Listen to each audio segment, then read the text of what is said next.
सबसे पहले बात कर लेते हैं इंट्रोडक्शन की। तो इंट्रोडक्शन जैसे कि मैंने बताया, फोटोशॉप जो है एक प्रकार का फोटो एडिटिंग सॉफ्टवेयर यानी कि इमेज एडिटिंग सॉफ्टवेयर इसे बोलते हैं, और एडोब लगा है यानी कि इसको किसने बनाया, एडोब कंपनी के द्वारा इसे बनाया गया है। अब किस पर्सन के द्वारा बनाया गया है, अगर बात करें हम यहाँ देखिए तो ये सन 1988 में किसने, थॉमस और जॉन नॉल, इनके द्वारा जो है इसको बनाया गया था। और फोटोशॉप क्या करता है, इसमें स्कैन की गई इमेज या फिर डिजिटल कैमरे से आप इमेज खींचते हो या फिर जो आप मोबाइल से आप पिक्चर को कैप्चर करते हो, फोटो को इंटरनेट से कोई चीजें डाउनलोड करते हैं पिक्चर के रूप में, तो इन सभी चीजों को हम इसमें लाकर इसकी जो है एडिटिंग कर सकते हैं और हमारे उपयोग में उसको ला सकते हैं। इसके अलावा इसके अतिरिक्त अगर हम देखें तो विभिन्न इसमें टूल्स होते हैं, टूल्स की सहायता से क्या कर सकते हैं, जो भी इमेज होती है उसमें परिवर्तन कर सकते हैं या फिर कोई नई इमेज उससे बना सकते हैं।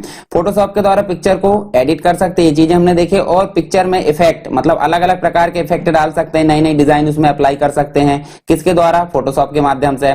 और आज की डेट में अगर देखें हम तो इस सॉफ्टवेयर का उपयोग मुख्यतः किसके लिए किया जा रहा है, फोटो बनाने के लिए, शादी के जो एल्बम होते हैं, फ्लेक्स बैनर बनाने के लिए, पोस्टर बनाने के लिए, बुक्स के जो कवर पेज होते हैं, ये मुख्यतः इसका उपयोग इन चीजों के लिए किया जा रहा है। तो ये तो बात थी फोटोशॉप क्या करता है। अब कुछ विशेषताओं के बारे में देख लेते हैं, फोटोशॉप की कौन कौन सी विशेषताएं होती है।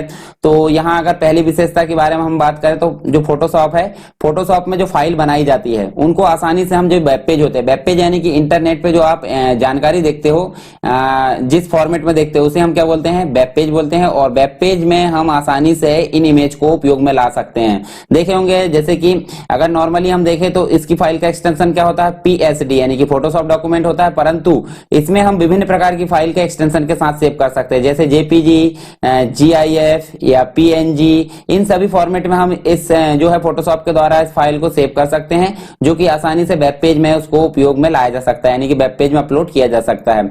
इसमें हिस्ट्री पैलेट होती है, हिस्ट्री पैलेट से क्या कर सकते हैं, जो भी हमने इफेक्ट में काम किए हैं उन सभी को हमने जो उसको पुरानी स्थिति को वापस ला सकते हैं या फिर हम देख सकते हैं। फोटोशॉप में इमेज को सेलेक्ट करने के लिए बहुत से टूल उपलब्ध है, जैसे कि हम देख सकते हैं यहाँ सिलेक्शन टूल होते हैं। सिलेक्शन टूल में बहुत सारी कैटेगरी होती है, तो यहाँ अलग अलग प्रकार से हम फोटो को सिलेक्ट कर सकते हैं।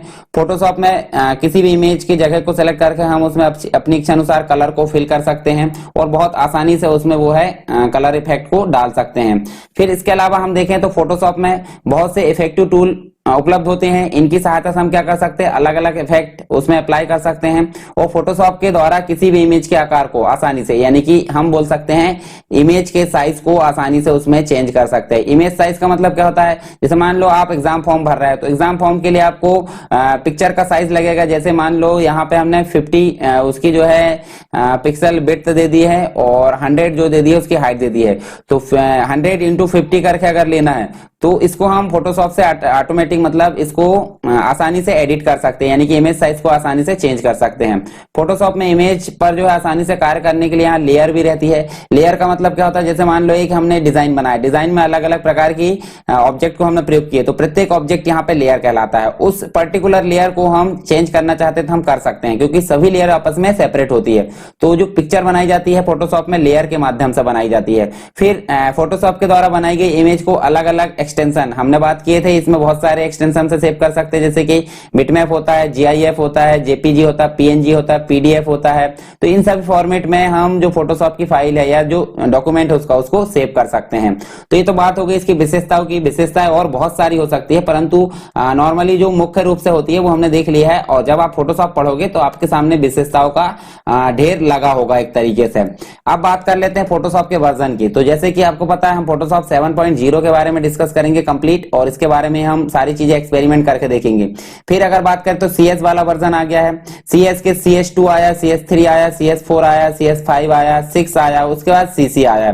और वर्तमान में सबसे लेटेस्ट वर्जन किसे बोला जा रहा है, CC को बोला जा रहा है। और इस लेटेस्ट वर्जन में बहुत सारी न्यू एंड क्रिएटिव टूल्स उपलब्ध है।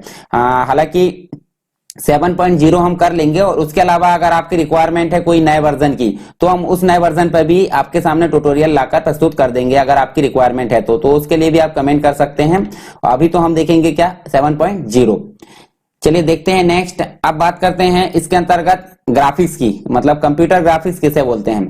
नॉर्मली अगर हम ड्राइंग करते हैं तो ड्राइंग कैसे करते हैं, एक सीट ली हमने ब्लैंक, और हमारे पास में ड्राइंग कलर बॉक्स या फिर जो भी पेंसिल वाला जो बॉक्स रहता है ड्राइंग बॉक्स, उसकी सहायता से हम कलर ड्रॉ करते हैं इमेज बनाते हैं, जो भी हमने ड्रॉ करे पेंसिल से, उसके अलावा अगर हमको कोई प्रॉब्लम आती है, यहाँ पे हमको कुछ गड़बड़ी लगती है तो हम उसे इरेज कर देते हैं, परंतु इरेज करने में हमको बहुत प्रॉब्लम जाती है, तो हम इसी काम को आसान बनाने के लिए उस इमेज को कहाँ बनाते हैं, कंप्यूटर में बनाते हैं। और कंप्यूटर में बनाएंगे तो हम उसे क्या बोलेंगे, कंप्यूटर की ग्राफिक्स बोलेंगे। तो इसमें बनाना काफी आसान होता है, मतलब हम इसमें अंडू का प्रयोग करके, डिलीट का प्रयोग करके या फिर से उसको बना सकते हैं, तो ये काफी आसान होता है। मतलब कंप्यूटर ग्राफिक्स बहुत फायदेमंद है हमारे लिए। तो हम यहाँ देख सकते हैं एक ऐसी कला है जिसमें इमेज, रेखा, चार्ट, जो लाइंस होती है या चार्ट होते हैं, उनको कंप्यूटर में प्रोग्रामिंग के द्वारा बनाया जाता है। तो इसे हम क्या बोलते हैं, कंप्यूटर ग्राफिक्स बोलते हैं। अगर देखें हम तो जो स्क्रीन पर जो चित्र दिखते हैं, चित्र हम जो ड्रॉ करते हैं उसे ही हम क्या बोलेंगे, कंप्यूटर की ग्राफिक्स बोल सकते हैं। और ये कैसे बनी होती है, या तो पिक्सल से मिलकर बनी होती है या फिर ऑब्जेक्ट से मिलकर बनी होती है। ऑब्जेक्ट का मतलब क्या होता है, लाइन हो सकती है, शेप हो सकता है, या कोई जो भी ऑब्जेक्ट होता है उसके सहारे हम बनाना चाहते हैं तो वो ऑब्जेक्ट होता है। तो ये तो पिक्सल से बनी होती है या फिर ऑब्जेक्ट से बनी होती है, इसे हम क्या बोलते हैं, कंप्यूटर ग्राफिक्स। और कंप्यूटर ग्राफिक्स शब्द का प्रयोग सबसे पहले किसने किया था, बर्ने हडसन और विलियम फेटर, इन्होंने किया था 1960 में। तो ये चीज भी आपको याद रखनी है। इसके अलावा हमने ये देख लिया, देखिए कागज पर बनाने में हमको काफी कठिनाइयों का सामना करना पड़ता है, परंतु वही काम अगर हम कंप्यूटर से करें तो हम आसानी से कंट्रोल्स की सहायता से उसे आसानी से बना सकते हैं। और अगर कोई प्रॉब्लम हो या एडिटिंग करना हो तो वो भी आसानी से हम कर सकते हैं। और बहुत सारी जगह जो ग्राफिक्स है उसका प्रयोग होने लगा है, जैसे कि जो डेस्कटॉप पब्लिशिंग है, डीटीपी हम पढ़ रहे हैं तो डीटीपी में कंप्यूटर ग्राफिक्स का प्रयोग होता है। बिल्डिंग बनाने के लिए जो आर्किटेक्चर होता है वो नक्शा बनाने के लिए इसका प्रयोग करता है, जैसे ऑटोकैड नाम का एक सॉफ्टवेयर होता है। गेम बनाने में पिक्चर का या कंप्यूटर ग्राफिक्स का प्रयोग होता है। मूवी बनाने में भी होता है। विज्ञान और मौसम संबंधी जो पूर्वानुमान होते हैं उसके लिए भी कंप्यूटर ग्राफिक्स का काफी उपयोग होने लगा है। अब बात करते हैं कंप्यूटर ग्राफिक्स होती कितने टाइप की है। तो टाइप्स ऑफ कंप्यूटर ग्राफिक्स की अगर बात करें हम तो दो प्रकार की होती है, एक होती है रास्टर ग्राफिक्स और एक होती है वेक्टर ग्राफिक्स। तो दोनों के बारे में हम डिस्कस करेंगे कि दोनों में क्या अंतर है और दोनों जो है किस प्रकार से एक दूसरे से अलग है। ठीक है, तो ये दोनों के बारे में हम देखते हैं। सबसे पहले बात करते हैं रास्टर ग्राफिक्स। तो रास्टर ग्राफिक्स होती क्या है, रास्टर ग्राफिक्स का मतलब होता है आप मोबाइल चलाते हैं, ठीक है, और मोबाइल चलाते तो आप मोबाइल से फोटो को कैप्चर करते हैं, या तो सेल्फी लेते हैं या फिर आप मेन कैमरे से पिक्चर लेते हैं। तो जो पिक्चर कैप्चर की जाती है कैमरे के माध्यम से, उस पिक्चर को हम बोलेंगे रास्टर ग्राफिक्स। कैसे, जो डॉट डॉट से मिलकर बनी होती है, मतलब एक इतनी बड़े चौकोर बॉक्स में अगर डॉट डॉट मिलकर आप बना दें तो उसे हम क्या बोलेंगे, रास्टर ग्राफिक्स बोलेंगे। और रास्टर ग्राफिक्स की एक फैसिलिटी होती है कि अगर हम उसे बढ़ाते हैं तो बड़ा तो हो जाएगा, साइज ये बड़ा तो हो जाएगा, परंतु उसकी क्वालिटी घट जाएगी, मतलब उसके पिक्सल्स की संख्या, जो रेजोल्यूशन है, रेजोल्यूशन घट जाएगा। तो यहां देख सकते हैं, देखिए ये हमारी जो है रास्टर ग्राफिक्स है और इसे हम बड़ा करते हैं। ये देखिए हमने इसी इमेज को बड़ा कर दिया तो दोनों में डिफरेंस दिख रहा है। यहाँ अच्छी क्वालिटी की नजर आ रही है परंतु यहाँ पे आपको अच्छी क्वालिटी की नजर नहीं आ रही। क्यों, क्योंकि इसकी जो गुणवत्ता है बड़ा करने पर घट जाती है और छोटे में क्या रहती है, अच्छी रहती है। तो पिक्सल, सिंपल सी बात है। एक बात बताइए, यहाँ पर 10 लोग बैठे हैं, ये वाले इतने बड़े कमरे में 10 लोग बैठे हैं और वही कमरा अगर बड़ा कर दिया जाए और लोगों की संख्या 10 ही है तो क्या होगा, यहाँ जगह काफी बच जाएगी, तो आपका जो भरा भरा भाग है वो नहीं लगेगा, मतलब खाली लगेगा। सिंपल सी बात है, यहाँ भी पिक्सल की संख्या लिमिट में है और इसे हम बड़ा कर देते तो उतने ही पिक्सल इतने बड़ी जगह में दिख रहा है, तो सिंपल से फैल फैल के दिखेंगे। तो इस हिसाब से इसकी गुणवत्ता में कमी आ जाती है अगर हम पिक्चर के साइज को बड़ा करते हैं। तो कैमरे की जो पिक्चर है कैमरे के द्वारा खींची जाती है उसे हम क्या बोलेंगे, रास्टर ग्राफिक्स बोल सकते हैं। अब आगे बढ़ते हैं हम वेक्टर ग्राफिक्स की तरफ। तो वेक्टर ग्राफिक्स क्या होती है, वेक्टर ग्राफिक्स का मतलब होता है ऐसी पिक्चर जो कि हम बनाते हैं। मतलब कैसे बनाएंगे, या तो फोटोशॉप में बना सकते हैं या कोरल ड्रा में बना सकते हैं या जहां भी आपकी इच्छा है। तो कैसे बनती है, या तो ऑब्जेक्ट के थ्रू बनती है, लाइंस के थ्रू बनती है, या रेक्टेंगल, जो भी हम लाना चाहते हैं इनके फॉर्म में अगर कोई इमेज हम या ग्राफिक्स बना रहे हैं उसे हम क्या बोलेंगे, वेक्टर ग्राफिक्स बोलेंगे। और इन पिक्चर का यानी कि इन ग्राफिक्स का जो फॉर्मेट है यानी कि जो साइज है, इनका साइज अगर बड़ा भी करेंगे तो इनकी गुणवत्ता में कोई भी कमी नहीं आएगी, आसानी से एडजस्ट हो जाती है। और इनके जो गुणवत्ता है यानी कि पिक्सल को जो पिक्चर है उसका रेजोल्यूशन में कोई परिवर्तन नहीं होगा अगर बड़ा भी करेंगे तो क्योंकि ये क्या करती है, लाइंस ऑब्जेक्ट से मिलकर बनी होती है। तो इस हिसाब से आप देख सकते हैं, देखिए यहाँ आपको पिक्चर नजर आ रही है और इसी को हम अगर बड़ा कर देते हैं तो पिक्चर सेम टू सेम नजर आ रही है, कोई परिवर्तन नहीं हो रहा है। और वेक्टर ग्राफिक्स देखिए ये ऑब्जेक्ट के थ्रू बना है, तो यहाँ का जो कॉर्नर है देखिए, ये जो येलो वाला है, येलो एक ऑब्जेक्ट है, जो सियान है वो अलग ऑब्जेक्ट है, ये पर्पल अलग ऑब्जेक्ट है, ये वाला अलग ऑब्जेक्ट है। तो अलग अलग यहाँ ऑब्जेक्ट आपको नजर आ रहा है और यही ऑब्जेक्ट से मिलकर बनी जो पिक्चर है वो कहलाती है वेक्टर ग्राफिक्स। अब दोनों में यहाँ अंतर देख लेते हैं हम। अंतर की बात की जा रही है यहाँ पे, तो रास्टर ग्राफिक्स और वेक्टर ग्राफिक्स में अंतर क्या है। तो यहाँ देखिए रास्टर ग्राफिक्स मैंने बताया था पिक्सल से मिलकर बनी होती है, और ये कैसे बनती है, मैथमेटिकल कैलकुलेशन के जरिए, यानी कि शेप्स हो गया, ऑब्जेक्ट हो गया, या फिर लाइंस के जरिए ये बनती है वेक्टर ग्राफिक्स। और रास्टर ग्राफिक्स जो होती है, रास्टर ग्राफिक्स इमेज का डायमेंशन और रेजोल्यूशन निश्चित होता है, एक निश्चित आकार में होती है, परंतु इनका कोई भी निश्चित आकार नहीं होता है। अगर आप बड़ा करना चाहो तो वो बड़ा हो जाएगी, और अगर आप छोटा करना चाहो तो वो छोटा हो जाएगी, कोई परिवर्तन नहीं होगा यहाँ पे। परंतु यहाँ पे इमेज की गुणवत्ता में कमी आ जाएगी अगर बड़ा करते हैं पिक्चर के साइज को। तो इसके अलावा इमेज का आकार जितना बड़ा होगा फाइल की साइज भी उतनी ही बड़ी होगी यहाँ पे, परंतु यहाँ फाइल का साइज जो होता है छोटा होता है। अब इसके फाइल फॉर्मेट जान लेते हैं। जेपीजी क्या होती है, रास्टर ग्राफिक्स होती है, GIF raster graphics, PNG, tiff, TIF, BMP और पीएसडी, ये सभी क्या होती है, ये रास्टर ग्राफिक्स होती है। और यहाँ देखिए एआई जो होती है आर्टिफिशियल इंटेलिजेंस, सीडीआर जो कोरल ड्रॉ की फाइल होती है, एसवीजी, ये सभी जो फाइल होती है किस प्रकार की फाइल होती है, वेक्टर ग्राफिक्स की श्रेणी में आती है। कॉमन रास्टर ग्राफिक्स सॉफ्टवेयर अगर बात करें तो फोटोशॉप है, जीआईएमपी है, और यहाँ पे वेक्टर ग्राफिक्स सॉफ्टवेयर की अगर बात करें तो इलस्ट्रेटर है, कोरल ड्रा है और इंक स्पेस है, इंक स्केप है। और तो कोरल ड्रा के जो वीडियो है हम इसके बाद में, मतलब फोटोशॉप का जब वीडियो एंड हो जाएगा तो कोरल ड्रा के ट्यूटोरियल भी आपके सामने प्रस्तुत किए जाएंगे, तो वो भी आप समझ लीजिएगा, मतलब उसको आप देखना चाहते हैं तो उसके बाद आप देख सकते हैं। यहाँ रास्टर ग्राफिक्स की अगर बात करें तो आसानी से कई सारे कलर्स, ब्लेंड्स और इनका जो है पेंटिंग किया जा सकता है। और यहाँ पर देखें तो रास्टराइजिंग के कलर्स को ब्लेंड कर पाना मुश्किल होता है। मतलब हम सिंपल सी बात है, जो वेक्टर ग्राफिक्स है, वेक्टर ग्राफिक्स क्या बनती है, ऑब्जेक्ट से मिलकर बनती है, तो वेक्टर ग्राफिक्स को रास्टर ग्राफिक्स में कन्वर्ट कर सकते हैं, परंतु रास्टर ग्राफिक्स को वेक्टर ग्राफिक्स में कन्वर्ट नहीं कर सकते। तो ये चीज भी आपको ध्यान में रखनी है। पेंटिंग के लिए यहाँ पे ये परफेक्ट मानी जाती है और ये ड्राइंग के लिए परफेक्ट मानी जाती है। रास्टर ग्राफिक्स को वेक्टर में कन्वर्ट किया जा सकता है, देखिए मतलब यहाँ मतलब काफी समय लगेगा, मतलब बहुत कठिनाई होगी, नहीं किया जा सकता, एक तरीके से नहीं किया जा सकता। रास्टर को जो है वेक्टर में कन्वर्ट नहीं किया जा सकता, परंतु वेक्टर ग्राफिक्स को आसानी से रास्टर में कन्वर्ट किया जा सकता है, क्योंकि ये जो पिक्सल होते हैं, पिक्सल यहाँ पे प्रॉब्लम करेंगे, या तो पिक्सल फट जाएंगे या रेजोल्यूशन की क्वालिटी घट जाएगी अगर वेक्टर में कन्वर्ट करना चाहे तो। दोनों में अंतर हो गया रास्टर ग्राफिक्स और वेक्टर ग्राफिक्स में। अब बात करते हैं फोटोशॉप फाइल एक्सटेंशन की। तो फोटोशॉप फाइल एक्सटेंशन क्या होती है, हमने अभी देखे वेक्टर ग्राफिक्स और रास्टर ग्राफिक्स, तो उन्हीं में हमने देखे यहाँ पे कुछ एक्सटेंशन देखे, तो ये एक्सटेंशन के बारे में हम कुछ डिटेल में देख लेते हैं यहाँ पे।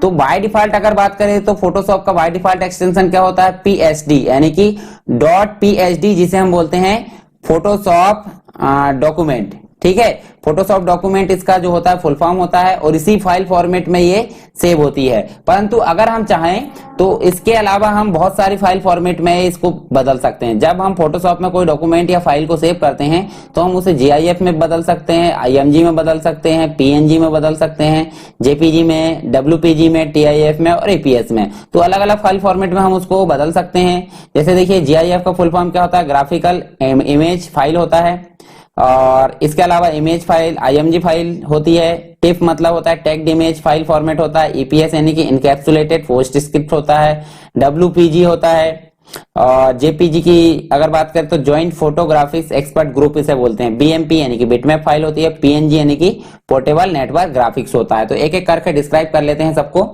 सबसे पहले बात करते हैं जीआईएफ की।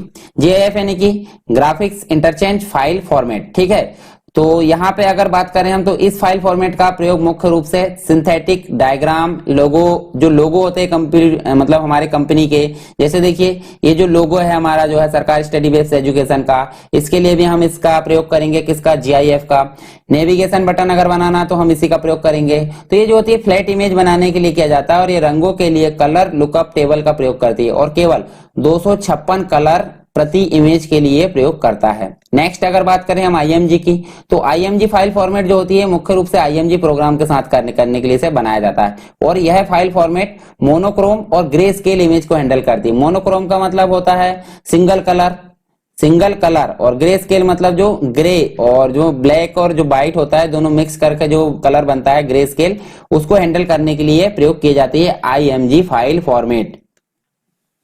नेक्स्ट बात करते हैं TIFF यानी कि टैग्ड इमेज फाइल फॉर्मेट। देखिए फुल फॉर्म उसका क्या है, टैग्ड इमेज फाइल फॉर्मेट है और इस प्रकार की इमेज फाइल का एक्सटेंशन .tif होता है। हालांकि हम ये एफ लगा भी तो चलेगा और नहीं भी लगाए तो भी चल जाएगा, इसलिए इनको टिफ फाइल भी कहा जाता है। और यह एक ऐसा फाइल फॉर्मेट है जिसे व्यापक रूप से प्रयोग किया जाता है। यह सभी प्लेटफॉर्म जैसे कि मैक होता है, यहाँ मैप नहीं मैक है, यानी कि एप्पल है, विंडोज है, यूनिक्स, इन सभी को सपोर्ट करती है। यह RGB CMYK के यानी कि कलर मॉडल हम आगे पढ़ने वाले हैं। कलर मॉडल क्या होते हैं, तो RGB का मतलब होता है रेड ग्रीन ब्लू और CMYK का मतलब होता है सियान मैजेंटा येलो ब्लैक। ये कलर को सपोर्ट करता है और इस फाइल का आकार अपेक्षाकृत अधिक होता है, मतलब बहुत बड़े आकार की साइज होती है। MB का जो साइज होता है उनका बहुत बड़ा होता है, अर्थात ये फाइल अधिक मेमोरी को घेरती है। यदि मतलब अगर देखें हम तो अधिक मेमोरी की जरूरत इनको पड़ती है।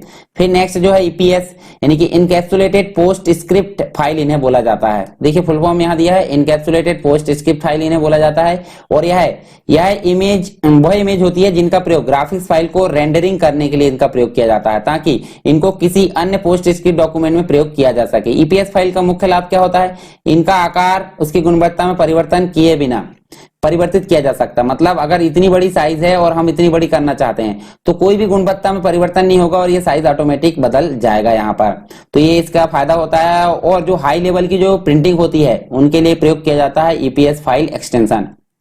फिर बात करते हैं WPG यानी कि जो WPG फाइल फॉर्मेट होती है उसका प्रयोग वर्ड परफेक्ट द्वारा किया जाता है। इससे पहले इसका प्रयोग जो है वर्ड परफेक्ट 5.0 के साथ होता था, मतलब इसके साथ किया जाता था और इस फाइल फॉर्मेट की फाइल वेक्टर इमेज को सपोर्ट करती थी।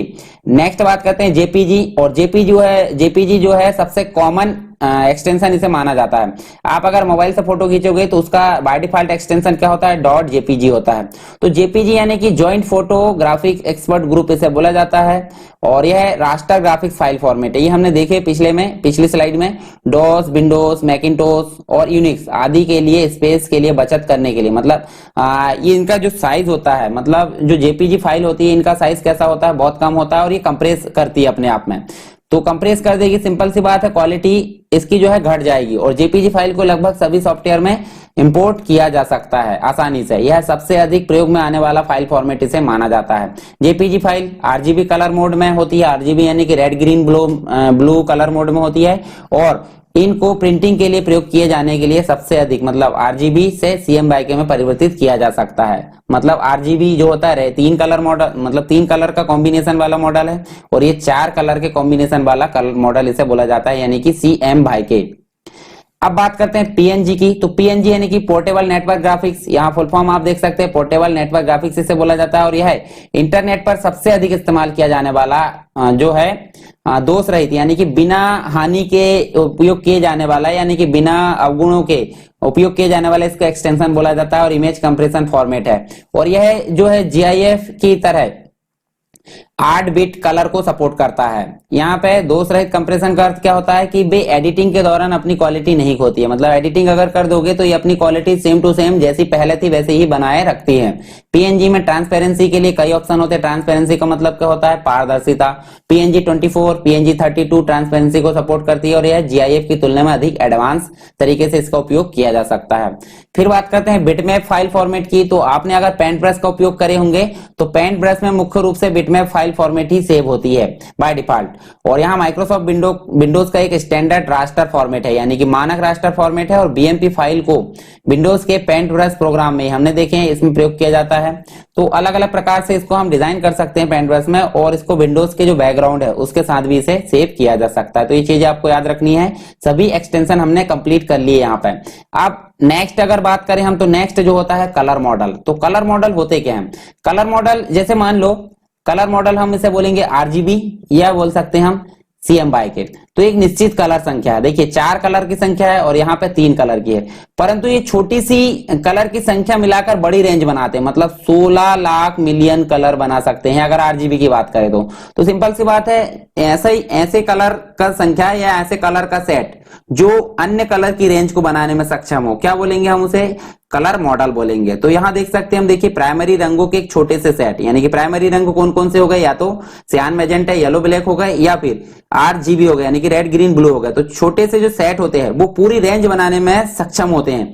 तो क्रमबद्ध तरीके से एक सिस्टमेटिक वे में वो अपने आप में जो है कलर की रेंज बना सकते हैं, उसे हम क्या बोलेंगे? Colour model. और कलर मॉडल दो प्रकार के होते हैं, कौन कौन से? एक तो एडिटिव होते हैं और एक सब्सट्रैक्शन वाले होते हैं। तो एडिटिव कलर मॉडल जो होते हैं इनका प्रयोग रंगों को डिस्प्ले करने के लिए किया जाता है, मतलब दिखाने के लिए किया जाता है। परंतु अगर हमको प्रिंट निकालना है तो हमको सब्सट्रैक्शन जो कलर मॉडल है उसका प्रयोग करना पड़ेगा। तो यहां हम देखिए उदाहरण के तौर पर देखें यहाँ पे, तो एडिटिव कलर मॉडल दिखाने का काम करते हैं। तो देखिए मुख्य कलर यहाँ कौन कौन से हो गए? ब्लू मतलब रेड हो गया, ग्रीन हो गया, यहाँ नीचे देख सकते हैं आप, और ये ब्लू हो गया, रेड, ग्रीन, ब्लू, आरजीबी। और यहाँ देखिए ध्यान से देखिए एडिटिव कलर मॉडल हम देख रहे हैं, तो यहाँ जो रेड है और ब्लू है दोनों को अगर 100% मिला दें तो यहाँ कौन सा बन रहा है? यहाँ मैजेंटा बनकर आ रहा है। उसके अलावा ब्लू और ग्रीन अगर मिक्स कर दें तो कौन बन रहा है? सियान बनकर आ रहा है। और ग्रीन और रेड को मिला दें, ग्रीन और रेड को अगर मिला दें तो कौन बन रहा है? येलो। तो अगर हम सारे कलर को मिक्स कर देते हैं तो एडिटिव कलर के अंतर्गत वो व्हाइट कलर का रूप ले लेता है, मतलब आरजीबी वाले फॉर्मेट में। और अगर सब्सट्रैक्शन यानी कि यहाँ सीएम बाय के दिया है, कैसे? ये देखिए सियान दिया है, मैजेंटा दिया है और येलो दिया है, और ये तीनों कलर को अगर कंबाइन कर लें, यहाँ पे तीन कलर कंबाइन हो रहे थे तो यहाँ व्हाइट बन रहा था आरजीबी में, और यहाँ सियान, मैजेंटा, येलो में अगर कंबाइन हो रहा तो ये क्या बन रहा है? ब्लैक बन रहा है। और अगर हम बात करें मैजेंटा और सियान की तो ये क्या बनाता है? ब्लू। मैजेंटा और येलो की बात करें तो ये रेड बनाता है, और सियान और येलो की बात करें तो ये ग्रीन बनाता है। तो इस प्रकार से आप एडिटिव कलर मॉडल मतलब कलर भी देख लिए अपने और सब्सट्रैक्शन कलर भी देख लिए। अब बात करते हैं कुछ इंपॉर्टेंट कलर मॉडल की। तो यहाँ पे हम हमारे डिस्कस करने या उपयोग करने योग्य दो है उपयोग करने, कौन कौन से? एक आरजीबी है और एक सीएम बाय के है। बाकी सभी आप नाम देख सकते हैं, एचएसबी है यानी कि सीएम बाय के है, आरजीबी है, एचएसबी है, एचएसएल है, वाई आई क्यू है, वाई यूवी है और वाई डबल सी है। तो ये सभी है। हम डिस्कस किस किस को करेंगे? एक तो सीएम बाय के को करेंगे और एक करेंगे आरजीबी को। तो सबसे पहले बात करते हैं हम सीएम बाय के। तो सीएम बाय के जो कलर मॉडल होता है, चार कलर का एक कॉम्बिनेशन होता है और प्रत्येक कलर की जो वैल्यू होती है 0 से लेकर 100 होती है। ठीक है, ये चीज आपको याद रखना है। इनके कलर की वैल्यू जो कितनी होती है? 0 से लेकर 100 होती है, मतलब प्रत्येक कलर। सियान की वैल्यू कितनी से होगी? 0 से लेकर 100 होगी। मैजेंटा की कितनी होगी? 0 से लेकर 100 होगी। और येलो की कितनी होगी? 0 से लेकर 100 होगी। और ब्लैक की भी कितनी होगी? 0 से लेकर 100 होगी। तो हम कोई भी कलर अगर देना चाहते हैं तो हम परसेंटेज के अनुसार भी इसको दे सकते हैं। और यहाँ पे देखें हम तो जो मल्टीमीडिया प्रोडक्शन में कम प्रयोग किया जाता है इसे, मतलब जब हम डिस्प्ले करने के लिए प्रयोग करते हैं तो हम किसका प्रयोग करते हैं? आरजीबी कलर मॉडल का। परंतु हम जब प्रिंटिंग के लिए ले जाते हैं तो सीएम बाय के मुंह से बदलना पड़ता है। और यहाँ जो ये मॉडल है डेस्कटॉप पब्लिशिंग की प्रिंटिंग डिवाइस में ज्यादा प्रयोग होता है। देखिए हमने बात करें प्रिंटिंग के लिए तो यह कलर जो है सब्सट्रैक्शन मॉडल है और यह केवल कलर प्रिंटिंग डिवाइस में ही सबसे ज्यादा प्रयोग में लाया जाता है। तो ये चीजें आपने समझ गए होंगे। हमने बात भी करें वहां पे कि दो कलर मिलकर क्या क्या बनाते हैं। देखिए सियान और येलो मिलकर यहाँ पे ग्रीन कलर का निर्माण कर रहे हैं। इसके अलावा सियान और मैजेंटा मिलकर क्या कलर निर्माण कर रहा है? ब्लू का। और मैजेंटा और रेड मिलकर मतलब मैजेंटा और येलो मिलकर यहाँ पे रेड कलर का निर्माण कर रहा है। तो ये चीजें भी आपको क्लियर होनी चाहिए और वैल्यू आप याद रख लेना 0 से लेकर 100 होती है। अब यहां अगर बात करें हम आरजीबी की, तो आरजीबी जो है तीन कलर का कॉम्बिनेशन वाला एक मॉडल है जिसे हम बोलते हैं आरजीबी यानी कि रेड, ग्रीन, ब्लू। और ये जो है डिस्प्ले करने का काम करता है। जैसे कि देखिए यहाँ पे आपको दिख रहा है रेड, ग्रीन, ब्लू, और इनकी जो वैल्यू होती है 0 से लेकर 255 होती है। हमने देखे थे सियान की वैल्यू कितनी होती है? 0 से लेकर 100 तक होती है और इसकी रहती है 0 से लेकर 255 होती है। मतलब प्रत्येक कलर की वैल्यू कितनी होगी? 0 से लेकर 255। हम उसके अनुसार उनकी वैल्यू को चेंज कर सकते हैं। अब टेलीविजन या फिर मॉनिटर की बात करें या कैमरे की, हार्डवेयर की, ये मैन्युफैक्चरर ने जो है आरजीबी मॉडल को इमेज कैप्चरिंग डिवाइस की डिजाइन के रूप में इसको विकसित किया है। और यह मॉडल क्या कहलाता है? एडिक्टिव है, जिसमें लाल, हरे और नीले जो है रंग होते हैं अलग अलग गहराइयों को मिलाकर विभिन्न कलर उत्पन्न किए जा सकते हैं। यह मॉडल इमेज प्रोसेसिंग के लिए ठीक नहीं है एक तरीके से। सबसे पहले तो जो फोटोशॉप है उसको इंस्टॉल करना देख लेते हैं। तो इसके बारे में हम देखने के लिए देखेंगे, जैसे हमारे जो कंप्यूटर है इसमें हमने ओपन किए और उसमें हमको जो फोटोशॉप का सेटअप है वो ढूंढना पड़ेगा। तो जैसे कि मेरे पास में ई ड्राइव में माय सॉफ्टवेयर के अंतर्गत जो फोटोशॉप है वो रखा हुआ है। अगर आपके पास में जहां भी हो तो आप उसे ओपन कर सकते हैं। जैसे कि मैंने यहाँ ओपन कर लिया, देखिए एडोब फोटोशॉप 7.0 है और जो एडोब फोटोशॉप है वो कंप्रेस्ड में है, यानी कि बिन रार फॉर्मेट में है। अगर हम राइट क्लिक करेंगे तो राइट क्लिक करने के बाद हमको देखिए यहाँ ओपन है, एक्सट्रैक्ट फाइल है, एक्सट्रैक्ट हेयर है, एक्सट्रैक्ट टू फोटोशॉप 7.0। तो इस ऑप्शन पे हम क्लिक कर देंगे तो हमको फोटोशॉप कुछ इस प्रकार दिखने को मिलेगा, और इसको हम डबल क्लिक करके ओपन कर लेते हैं, हमको सारी फाइल दिख जाएगी। और इन फाइल्स में आपको देखना है कि सेटअप नाम की फाइल देखना है, और सेटअप नाम की फाइल भी दो मिल रही है। दो मिल रही मतलब एक तो बीएमपी फाइल है और एक तो EXE फाइल है। तो EXE फाइल पे आपको डबल क्लिक करना है। जैसे ही मैं इस पे डबल क्लिक करता हूं तो यस हमको बोलता है और इसकी इंस्टॉलेशन प्रोसेस स्टार्ट हो जाती है। देखिए हमारे सामने कुछ जो है फोटोशॉप सेटअप मतलब ओपन हो गया है, जो कि यहाँ देखिए स्टेप्स दिख रहा है, यानी कि विजार्ड के फॉर्म में दिख रहा है, जिसमें हमको नेक्स्ट क्लिक करना है। नेक्स्ट जैसे ही क्लिक करोगे आप तो ये ओके बटन आया। अब इस पे आपको यूएस इंग्लिश सेलेक्ट करना है, फिर नेक्स्ट करना है। यहाँ पे लाइसेंस को जो है एक्सेप्ट करना है आपको, और ये देखिए यहाँ जानकारी भर फिल करने बोल रहा है। जैसे कि हम टाइटल डाल देते हैं यहाँ पे एजुकेशन, या फिर आप जो भी टाइटल डालना चाहो डाल सकते हैं, और यहाँ नाम डाल सकते हैं आप। ये हमने डाल दिया सरकार स्टडी वेब्स एजुकेशन, ठीक है।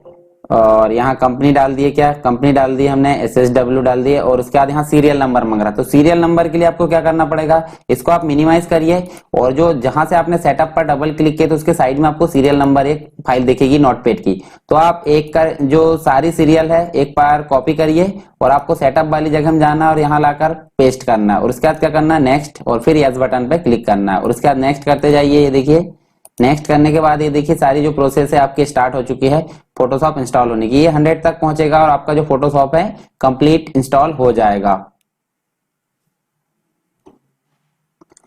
देखिए इसके बाद हमको करना है क्लिक ये डिस्प्ले फोटोशॉप रीड मी। अगर फाइल पे क्लिक करोगे तो एक फाइल खुलेगी, और अगर हम अनटिक कर देते हैं और फिनिश करते हैं तो ये हमको कंप्लीट इंस्टॉल करके दे देगा। ये देखिए हमारा कंप्लीट हो गया है, और अब हम इसको क्लोज कर देते हैं।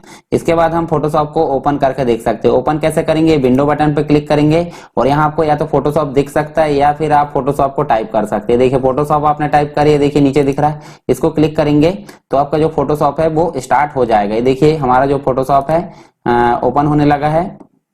इस प्रकार जो है हमारा फोटोशॉप यहाँ देखिए आपके सामने ओपन मिला है। तो आपने इंस्टॉल करने की प्रोसेस देख लिए होंगे, और इसके बाद जो नेक्स्ट लेक्चर आएगा हमारा कंप्लीट जो ट्यूटोरियल रहेगा फोटोशॉप का उसके बारे में रहेगा पढ़ेंगे। तो चलिए पहले फोटोशॉप को स्टार्ट करते हैं। देखिए विंडो बटन को मैंने प्रेस किया कीबोर्ड से, और अब मैं लिखता हूँ फोटोशॉप, और ये एंटर की मैंने प्रेस किया। ये देखिए आपके सामने जो है फोटोशॉप की विंडो डिस्प्ले हो गई है, मतलब एक प्रकार से स्टार्टिंग प्रोसेस हो रही है, और ये हमारा जो है फोटोशॉप कंप्लीट ओपन होकर मिल गया है। तो सबसे पहले देखिए फोटोशॉप जो आपके सामने दिख रहा है उसमें हम कुछ विशेष चीजें जान लेते हैं। देखिए कौन कौन सी चीजें होती है जो आपके काम की होती है, तो उसे हम बोलते हैं वर्किंग एरिया।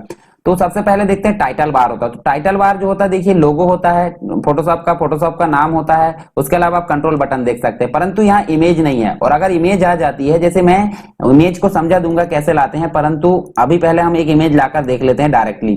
तो जैसे मैंने इमेज लेके आया तो इमेज देखिए, इमेज का टाइटल अलग दिख रहा है और वो एप्लीकेशन का टाइटल अलग दिख रहा है। तो जो इमेज है, इमेज में एक्टिव विंडो टाइटल बोलते हैं इसे, मतलब एक्टिव इमेज एरिया ये, और ये जो है एप्लीकेशन एरिया है। तो ये टाइटल बार हो गया। ये चीजें आपने पढ़ चुके हैं कंप्लीट, इसके बारे में हम विस्तार से नहीं पढ़ेंगे। उसके बाद मीनू बार होता है। तो मीनू बार आप जान सकते हैं कि मीनू बार क्या होता है, ऑप्शन का कलेक्शन होता है जिसकी सहायता से हम सारे जो काम है वो कर सकते हैं। फिर नीचे आप देख सकते हैं, जैसे आप MS वर्ड में टूल बार देखते थे या फिर और कहीं पेज मेकर में आपने टूल बार देखे, तो इसको बोलते हैं हम टूल बार, परंतु ऑप्शन बार बोलते हैं। ये टूल बार की तरह ही काम करेगा, परंतु यहाँ इसको क्या बोलेंगे, ऑप्शन बार। अगर ये चीजें गायब हो जाए तो सारी चीजें हमारी जो है पेज मेकर में विंडो मेनू से आती थी, सेम वैसे यहाँ भी विंडो मेनू में हम जाकर क्या करेंगे, टिक मार्क करेंगे और अनटिक करेंगे। टिक मार्क करेंगे तो वो सारी चीजें डिस्प्ले हो जाएगी, और अगर टिक मार्क हटा देंगे तो सारी चीजें डिस्प्ले होने से रह जाएगी, मतलब हाइड हो जाएगी। अब बात करते हैं टूल बॉक्स की। तो टूल बॉक्स क्या है, टूल बॉक्स जो है हमारे डिजाइन यानी कि इमेज में एडिटिंग करने, इमेज बनाने या इमेज में बहुत सारे काम करने के लिए हम टूल बॉक्स का प्रयोग करते हैं। ये है एक्टिव इमेज एरिया। और ये आप देख सकते हैं, देखिए फाइल ब्राउजर। फाइल ब्राउजर का मतलब क्या होता है, डायरेक्टली आप यहाँ से कोई भी इमेज को सर्च कर सकते हैं। देखिए डेस्कटॉप में हम जा सकते हैं, माय डॉक्यूमेंट में जा सकते हैं, ये कोई भी जगह आप जाकर आसानी से यहाँ से पिक्चर को यहाँ से डबल क्लिक करके ये ला सकते हैं। तो ये हो गया फाइल ब्राउजर, ठीक है। और उसके अलावा इमेज एरिया हमने देख लिया। स्टेटस बार आपको पता होगा, नीचे की जो पट्टी है वो इमेज स्टेटस बार कहलाती है। और ये कुछ पैलेट्स होती है। पैलेट्स का मतलब होता है सहायक चीजें जो इमेज में काम करने में सहायक होती है, जैसे कि लेयर होती है, चैनल होती है, पाथ होती है, स्टाइल होती है, स्विच होती है, कलर होती है, नेविगेशन, इन्फो और बहुत सारी चीज आप यहाँ देख सकते हैं। देखिए टूल्स शो हो रहा है तो टिक मार्क है, ऑप्शन भी शो हो रहा है। इसके अलावा फाइल ब्राउजर नेविगेशन है, इन्फो है, colour, switches, style, history, action है, इसके अलावा टूल प्रीसेट है, चैनल है, पाथ, ब्रश, कैरेक्टर, पैराग्राफ, ये सारी चीजें आप देख सकते हैं यहाँ पे। इनको शो या हाइड करने के लिए हम विंडो मेनू में जाएंगे। तो ये तो हो गया हमारा वर्किंग एरिया, मतलब कौन कौन सी चीजें जो होती है हमारी इमेज को बनाने में सहायक होती है और इमेज को एडिटिंग करने में सहायक होती है। तो हम बहुत सारी पैलेट्स के बारे में भी यहाँ जानेंगे, जैसे कि लेयर पैलेट क्या होती है, और इसके अलावा हम सारे टूल्स का उपयोग देखेंगे।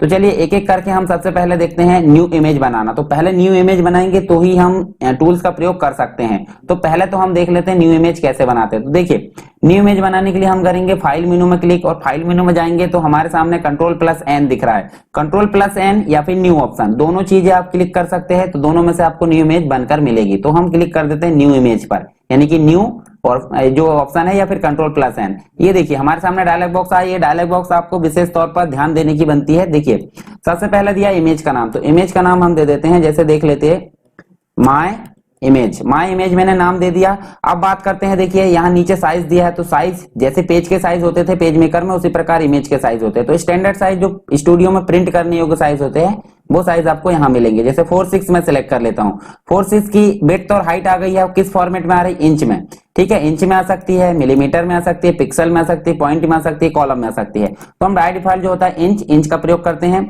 अगर जो विड्थ है आपको चौड़ी चाहिए तो आप 6 को यहां लिख सकते हैं और 4 को यहां कर सकते हैं। ठीक है, वो बात की प्रोसेस है, वो हम रोटेट करना देख लेंगे। अब बात करते हैं रेजोल्यूशन की, यानी कि इमेज का साइज ये हो गया। रेजोल्यूशन कितना रहेगा? 300।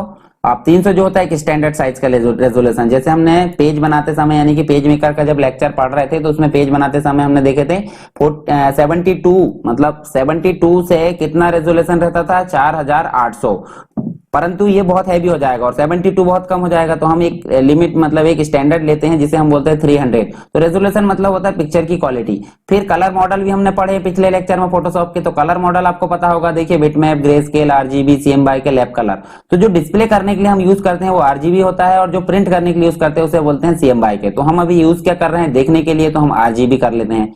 अब बात करते हैं यहाँ पे कंटेंट की। तो कंटेंट का मतलब होता है जो न्यू इमेज आएगी आपकी बैकग्राउंड वाइट रहेगा या फिर बैकग्राउंड कलर के साथ आना चाहिए। तो कौन से कलर के साथ आना चाहिए वो भी देखेंगे, और ट्रांसपेरेंट आना चाहिए। तो एक एक करके देखते हैं। सबसे पहले देख लेते हैं व्हाइट। तो व्हाइट हम कर देते हैं ओके। तो देखिए व्हाइट बैकग्राउंड के साथ आपकी न्यू इमेज आ गई है। फिर हम देखिए, ये देखिए आपके सामने टूल बॉक्स में दो चीजें दिख रही है, एक तो फोरग्राउंड कलर दिख रहा है और एक बैकग्राउंड। तो नीचे वाला जो होता है बैकग्राउंड कलर, और बैकग्राउंड कलर में हम सेलेक्ट कर देते हैं एक नॉर्मल कलर। ये देखिए कलर सेलेक्ट कर दिए। अब जाते हैं हम फिर से एक न्यू इमेज बनाते हैं, या फिर Ctrl+N प्रेस करो। अब व्हाइट की जगह हम क्या करते हैं बैकग्राउंड कलर, और ओके करते हैं। तो देखिए दोनों में क्या डिफरेंस दिख रहा है? बैकग्राउंड कलर के साथ में लाया है तो ये देखिए नीचे जो बैकग्राउंड कलर हमने सेलेक्ट किए थे वो आ गया है। अब थर्ड जो प्रकार है उसके प्रकार से देखें तो ट्रांसपेरेंट, ओके करें। तो देखिए तीनों में क्या डिफरेंस दिख रहा है? एक तो व्हाइट बैकग्राउंड के साथ में आई है, एक कलर जो बैकग्राउंड है जो कि हमने सेलेक्ट करे थे उसके साथ में, और एक में कुछ नहीं दिख रहा है, यानी कि ईंट या टाइल्स जैसे कि भाग दिख रहा है, जिसे हम बोलते हैं ट्रांसपेरेंट। तो तीनों चीज आप समझ गए। हम अब काम करेंगे व्हाइट के साथ में। दोनों को हमने बंद कर दिए। किसके साथ में काम करेंगे? ये व्हाइट बैकग्राउंड के साथ में। अब यहाँ देखिए माई इमेज हमने टाइटल नाम दिए थे, तो टाइटल हमको दिख रहा है एक्टिव इमेज एरिया जिसे हम बोलते हैं, और ये कितने परसेंटेज में दिख रहा है? 33। मतलब इसको अगर हम एक्चुअल साइज में दिखाना चाहते हैं तो व्यू में हम एक्चुअल साइज में दिखा सकते हैं। देखिए एक्चुअल पिक्सल में हम दिखाना चाहें तो देखिए यहाँ पर जो है अभी 33 की जगह 100% लिखा है। तो 100% कितना प्रिंट होगा वो हमको यहाँ दिख रहा है, कि मतलब एक विंडो को 100% कैसे दिखाता है, और आरजीबी लिए थे तो वो दिख रहा है। तो ये चीजें आपको समझ में आई। और साथ में रूलर दिख रही है। तो रूलर क्या करती है? रूलर एक प्रकार से अलाइनमेंट करने का काम करती है। मतलब कोई चीज आप काम कर रहे हैं तो आप ऐसे सेलेक्ट कर सकते हैं, और रूलर की सहायता से उसे जो है उसको मेंटेन कर सकते हैं। मतलब एक प्रकार से स्केलिंग करने का काम करती है कौन? रूलर। और रूलर हमको नहीं दिखाना है तो व्यू में जाओ, और ये देखिए रूलर को आप हटा सकते हैं। रूलर हट गई है, और एक्सट्रैक्ट भी हटा दो, ये जो हमने सेलेक्ट करे थे वो भी हट गया। तो व्यू में सारी चीजें शो या हाइड की होती है, ठीक है। परंतु विंडो को शो या हाइड करना है तो आप विंडो में जाओगे, ठीक है। सारी चीजें आपको पता है, शो या हाइड की पता चल गई। अगर कोई चीज आपको गायब हो जाए, मतलब मान लो ये मैं गायब कर देता हूँ यहाँ से सारी विंडो, मतलब पैलेट्स को, तो विंडो में जाऊंगा मैं, और यहां से क्या कर लूंगा लेयर, और यहां से जाकर मैं हिस्ट्री को, ये देखिए सारी चीजें आपको जो है यहाँ पे प्रदर्शित होकर मिल रही है। एक एक चीजें आप यहाँ से शो या हाइड कर सकते हैं। ये देखिए मैंने हटा दिया, अब लेयर बस है। तो ये चीजें पता चल गई। अब हम देखते हैं क्या टूल्स का प्रयोग। तो टूल्स का प्रयोग एक एक करके देखते हैं हम। देखिए मैं इस रूलर को कर देता हूं गायब। ये देखिए मैं इसको जैसे लाया था वैसे पकड़ के मैंने क्या कर दिया, गायब कर दिया, ठीक है। और इसको भी मैंने कर दिया गायब, मतलब ऊपर कर दिया, जहां से लिखा है तो वहां मैंने पहुंचा दिया। अब देखिए आपके सामने इमेज है, मतलब देखिए ये मैक्सिमाइज भी हो सकती है और रिस्टोर भी हो सकती है। तो मान लो मैं एक छोटा कर देता हूं, और यहाँ छोटा करने के बाद देखिए वाइट बैकग्राउंड है। सबसे पहले तो हम देखते हैं इसमें कलर करने का, मतलब कलर कैसे करते हैं। तो कलर कैसे करोगे, देखिए ये टूल बॉक्स दिया है, टूल बॉक्स में आपको देखिए पेंट बकेट टूल मिलेगा। तो पेंट बकेट टूल को हम या तो जी से प्रेस कर सकते हैं तो पेंट बकेट टूल सेलेक्ट हो जाएगा, या फिर आप माउस से क्लिक करोगे तो पेंट बकेट टूल आपको सेलेक्ट हो जाएगा। परंतु इसके अंदर आप जाओगे, इसके अंदर मतलब इसको क्लिक करके रखोगे तो आपको दो ऑप्शन मिलेंगे, जिसे हम बोलते हैं ग्रेडियंट टूल और एक पेंट बकेट टूल। तो दोनों में से कोई भी आप सेलेक्ट कर सकते हैं। चलिए हम पेंट बकेट टूल का प्रयोग करते हैं पहले। तो पेंट बकेट टूल जैसे ही क्लिक करोगे तो कलर आ गया है, परंतु कलर कैसा है दिख नहीं रहा। तो हम ऊपर वाला जो बॉक्स दिख रहा है फोरग्राउंड कलर, इसमें हम जाएंगे और ये कलर को सिलेक्ट करेंगे। चलिए मैं रेड कलर या येलो कलर को सिलेक्ट कर लेता हूँ, ये वाला, और ओके करता हूं। यहाँ पे क्लिक कर दिया, सिर्फ क्लिक करना है। क्लिक जैसे ही हमने करे तो क्लिक करने के बाद आप देख सकते हैं, देखिए हमारा जो सिलेक्टेड कलर था वो हमारे सामने यहाँ बैकग्राउंड में फिल होकर नजर आया है। परंतु हम चाहते हैं कि हमारे सामने जो बैकग्राउंड है उसमें मल्टीपल कलर आए, मतलब एक से अधिक कलर आए। तो हम देखिए उसके बाद मतलब जो पेंट बकेट टूल उसी पे क्लिक करके रखेंगे तो ग्रेडियंट टूल है, और ग्रेडियंट टूल में जाकर हम क्लिक जैसे करेंगे तो ऊपर एक ऑप्शन बार में इसके ऑप्शन प्रदर्शित होते हैं। अच्छा, ऑप्शन बार का प्रयोग होता क्या है? ऑप्शन बार जो होता है टूल बार के जैसे काम करता है, परंतु यह ऑप्शन बार का काम जो होता है, प्रत्येक टूल्स जो हमारे टूल बॉक्स में होते हैं उनमें से हम किसी भी टूल्स को सिलेक्ट करते हैं तो उससे संबंधित ऑप्शन प्रदर्शित करते हैं। यही होता है ऑप्शन बार का काम। तो ये जो है ग्रेडियंट टूल आया, ग्रेडियंट टूल को जैसे कि हम क्लिक करें हैं तो यहाँ देखिए ऑप्शन बार में उससे संबंधित स्टाइल दे दिया है। तो यहाँ जैसे ही हमने इस पे क्लिक करे तो देखिए स्टाइल की फॉर्मेट है बहुत सारे, हम चाहे तो एडिट कर सकते हैं। देखिए ये वाले जो टैब है इस पे क्लिक करें तो हम यहाँ से कलर चेंज कर सकते हैं, फिर बीच वाले टैब पे कलर चेंज कर सकते हैं, ठीक है। और ये वाले टैब से भी हम कलर चेंज कर सकते हैं। अच्छा, अगर कोई टैब आपको बढ़ाना है, ये देखिए जो कलर की ओपेसिटी है वो बढ़ाना है, तो वो आप क्या कर सकते हैं, बढ़ा और कम कर सकते हैं। अब अगर हम देखें यहाँ पे, देखिए ये जो है हम इसकी जो एक तरीके से क्या कर सकते हैं, आगे पीछे जो भी है हम इसको मैनेज कर सकते हैं, और दूसरा कलर फॉर्मेट सेलेक्ट करना तो वो भी हम कर सकते हैं। चलिए हम इसी को ओके कर देते हैं। और हम अब देखिए सिर्फ क्लिक करने से काम हो रहा क्या, देखिए पेंट बकेट टूल में सिर्फ क्लिक करने से काम हो जा रहा था, परंतु ग्रेडियंट टूल जो होता है उसका साथ वाला यानी कि उसका भाई, तो उसको हम ऐसे ड्रैग करते हैं। देखिए माउस से पकड़कर जब कब तक नहीं छोड़ना, जब तक कि आपको नीचे, ये देखिए अगर इधर साइड ड्रैग करोगे देखिए इस प्रकार से आएगा, ऊपर से थोड़ा सा ड्रैग करोगे तो थोड़ा सा आएगा। ये तो नॉर्मली आ रहा है, नॉर्मली मतलब ये देखिए पहली स्टाइल आ रही है। पहली स्टाइल का मतलब होता है देखिए लीनियर ग्रेडियंट आ रहा है, परंतु हम दूसरी वाली चाहते हैं यानी कि रेडियल चाहते हैं। रेडियल में देखो इस प्रकार से कुछ बनेगा, जैसे मान लो जैसे भगवान रहते हैं, भगवान के पीछे एक चक्र चलता है, तो इस प्रकार से हम इसमें चक्र बना सकते हैं। व्हाइट नहीं चलता, येलो चलता है, तो वो आप उस प्रकार चेंज कर सकते हैं। चलिए मैं चेंज करना बता देता हूँ, ये वाला आप चेंज कर लो, और अब देखिए भगवान जैसा जो है चक्र बन जाएगा। यहाँ पे आप भगवान की फोटो या किसी की फोटो लग दो, दिव्य दृष्टि टाइप ऐसा आप इफेक्ट बना सकते हैं। किसके थ्रू, रेडियल के थ्रू, जो कि ग्रेडियंट टूल का ऑप्शन है। फिर बात करते हैं, देखिए ये जो होता है एंगल, एंगल यानी कि सारे कलर को मिला के देखिए एक एंगल बना दे रहा है। ये देखिए सारे कलर को मिला के एक एंगल पॉइंट बना दे रहा है, तो इसे हम क्या बोलते हैं, ये वाला एंगल पॉइंट। फिर देखते हैं रिफ्लेक्टेड, रिफ्लेक्टेड मतलब ऊपर जो कलर रहेगा वही रिफ्लेक्ट होकर नीचे भी दिखेगा, तो ये ग्रेडियंट टूल का चौथा ऑप्शन है। फिर बोलते हैं डायमंड, ठीक है। तो देखिए डायमंड ऑप्शन बनाएगा, मतलब जो भी कलर रहेगा हमारा यहाँ सेलेक्टेड उसको डायमंड फॉर्मेट में प्रदर्शित करेगा। तो दोनों टूल हमने देख लिए, कौन कौन से, पेंट बकेट टूल भी देख लिया और ग्रेडियंट टूल। तो पेंट बकेट टूल के कुछ एग्जाम्पल नहीं देखे हमने, देखिए पैटर्न। तो पैटर्न अगर सेलेक्ट करोगे, फोरग्राउंड में तो कलर आ रहा था, परंतु पैटर्न अगर सेलेक्ट करोगे तो यहाँ पैटर्न आप फिल कर सकते हैं। देखिए ये देखिए ये पैटर्न में फिल कर सकता हूँ, ठीक है। और अगर इस हिसाब से नहीं चाहिए तो मैं इसको क्या कर सकता हूं, यहां से मैं फिर से डिलीट करता हूं, और ये देखिए दूसरा पैटर्न। तो हमने क्या देखे, पेंट बकेट टूल और ग्रेडियंट टूल दोनों हमारे कंप्लीट हो चुके हैं। अब बात करते हैं क्या, ये वाले, मतलब एक तरीके से हम पहले टूल पे आ जाते हैं। पहला टूल जो हमारा मार्क्यू टूल, यानी कि मार्क्यू टूल जो है चार प्रकार से होता है, एक तो रेक्टेंगुलर होता है, इलेप्टिकल होता है, सिंगल रो, सिंगल कॉलम।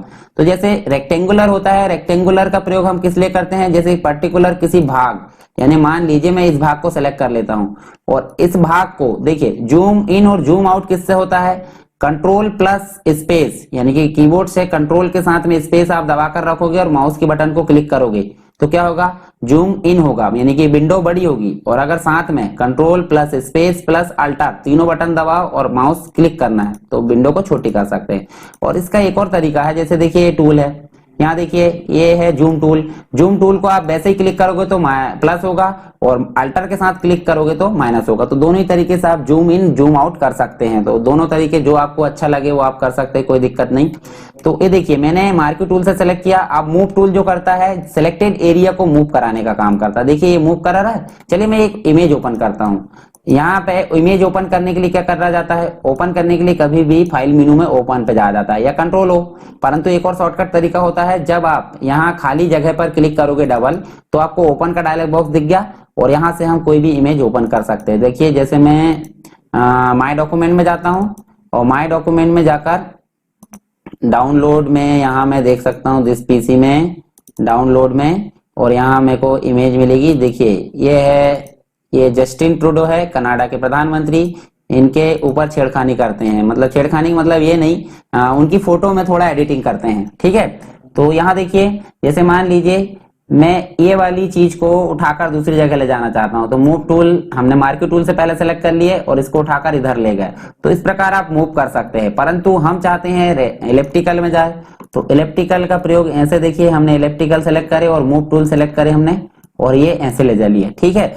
अब ये जो सिलेक्टेड एरिया है, देखिए हमने ये चीज तो भूल गए कि जैसे मान लो ये भाग में इनका सेलेक्ट कर देता हूँ। चलिए इनका मैं जैसे ये मुंह सेलेक्ट कर लेता हूँ, तो यदि ब्लिंकिंग होने लगी, अगर धोखे से हमको ब्लिंकिंग को हटाना है तो ब्लिंकिंग को हटाना तो आप राइट क्लिक करके देखिए डी सेलेक्ट लिखा है, डी सेलेक्ट करोगे तो हट जाएगा। परंतु शॉर्टकट की क्या होती है, कंट्रोल डी। कंट्रोल डी भी आप प्रेस करोगे तो भी वो जो सिलेक्टेड एरिया है वो भी हट जाएगा। तो ध्यान रखिएगा ये बहुत इंपॉर्टेंट चीज है। जैसे ये देखिए ब्लिंकिंग होने लगे तो या तो राइट क्लिक करके डी सेलेक्ट कर दो या फिर क्या कर दो, कंट्रोल डी करके आप डी सेलेक्ट कर सकते हैं। दोनों चीज बन गई। ये देखिए दोनों चीज समझ गया। रेक्टेंगल फॉर्मेट में सेलेक्ट करके अगर उसको मूव कराना है, एलिप्टिकल फॉर्मेट में करना है, सिंगल रो में। सिंगल रो का मतलब होता है जैसे देखिए यहाँ से हमको सिंगल रो में उसको सेलेक्ट करना है तो हम इसको मूव करा सकते हैं। देखिए वहां से लाइन बन गई है। और कॉलम की अगर बात करें, कॉलम की अगर बात करें तो देखिए यहां से हम डिलीट कर सकते हैं, कंट्रोल डी करके देखो एक लाइन बन गई है। और इसका एक और प्रयोग होता है जो हम अगर बात करें किसकी, मार्क्यू टूल की, तो मार्क्यू टूल हम एक न्यू इमेज फिर से बना लेते हैं। ये देखिए मार्क्यू टूल का एक और प्रयोग होता है, जैसे देख लेते हैं हम करके, बैकग्राउंड कलर के साथ या व्हाइट के साथ में हम लेके आ जाते हैं। और अगर हम यहाँ मार्क्यू टूल सेलेक्ट करते हैं इतना, मार्क्यू टूल सेलेक्ट करने के बाद मतलब रेक्टेंगल वाला, तो हम यहाँ फिल कर सकते हैं, पर्टिकुलर जगह पे हम कलर को फिल कर सकते हैं या पैटर्न को फिल कर सकते हैं, ठीक है। दोनों में से आप कोई भी चीज यहाँ फिल कर सकते हैं। अगर हमको मार्क्यू टूल के इलेप्टिकल ऑप्शन का प्रयोग करना है और कलर फिल करना है तो हम वो भी कर सकते हैं आसानी से। तो क्या करना, देखिए ग्रेडियंट टूल से इसका कलर कर देते हैं, ठीक है। तो आप समझ गए होंगे मार्क्यू टूल का प्रयोग किस लिए किया जाता है। तो हमने कितनी चीजें देखें, एक तो मार्क्यू टूल कंप्लीट देख लिए, साथ में हमने क्या देखें, ये देखिए जो है आपका कौन सा, मूव टूल। मूव टूल भी हमने देख लिए और मार्क्यू टूल का एक और ऑप्शन है वो भी हम देख लेते हैं। एक भी चीजें नहीं छोड़ना है, विस्तार से पूरा कंप्लीट पढ़ेंगे। अब इसके लिए आपको क्या करना है, देखिए यहाँ पे जो ऑप्शन है, जैसे मान लो यहाँ मैं इसको हटा देता हूं, ये बैकग्राउंड को मैं क्या कर देता हूं व्हाइट और ये कंप्लीट में हटा देता हूं। चलिए यहाँ देखिए, जैसे मान लो यहाँ मैंने इतना भाग सेलेक्ट करा और मैं ऊपर और सेलेक्ट करना चाहता हूं, तो देखिए नीचे का ऑप्शन तो हट गया है, फिर और ऊपर सेलेक्ट करना चाहता हूं तो ये भी हट जा रहा है। तो मेरे को क्या चाहिए, जो सिलेक्टेड एरिया है ये वाला ये रहे, साथ में दूसरा भी सिलेक्ट हो जाए। तो इसके लिए मेरे को क्या करना पड़ेगा, देखिए मार्क्यू टूल सेलेक्ट करने के बाद हमको यहाँ ऑप्शन बार में कुछ ऑप्शन नजर आते हैं 4। तो ये जो है add to selection, add to selection करोगे तो यहाँ देखिए आपके सामने वो सिलेक्ट हुआ मिलेगा, पिछला वाला कैसे मिलेगा, सिलेक्ट हुआ मिलेगा। अब इस प्रकार आप कलर फिल कर सकते हैं। कलर कैसे करोगे, पेंट बकेट, ये देखिए ये सीढ़ी बन गई। तो इस प्रकार हम इसका यूज कर सकते हैं, ठीक है, किसका, मार्क्यू टूल का। मार्क्यू टूल का प्रयोग और तरीके से भी कर सकते हैं, जैसे देखिए ये जो है ये तीसरा वाला ऑप्शन जो है देखिए उसको काटने का काम करता है, ऐड टू सिलेक्शन जोड़ने का काम कर रहा था और ये वाला काटने का काम करता है। तो इस प्रकार आप जो है बना सकते हैं। और ये वाला क्या करता है, जितना भाग अंदर बचेगा उतना ही बचेगा, बाकी हट जाएगा। तो 4 ऑप्शन हमने देख लिए हैं। चलिए आगे बढ़ते हैं नेक्स्ट ऑप्शन की तरफ। इसको मैं हटा देता हूं और ये फोटो भी मैं हटा देता हूं। चलिए कोई दूसरे भाई साहब की फोटो लेके आते हैं जिसमें हम एडिटिंग कर सकें।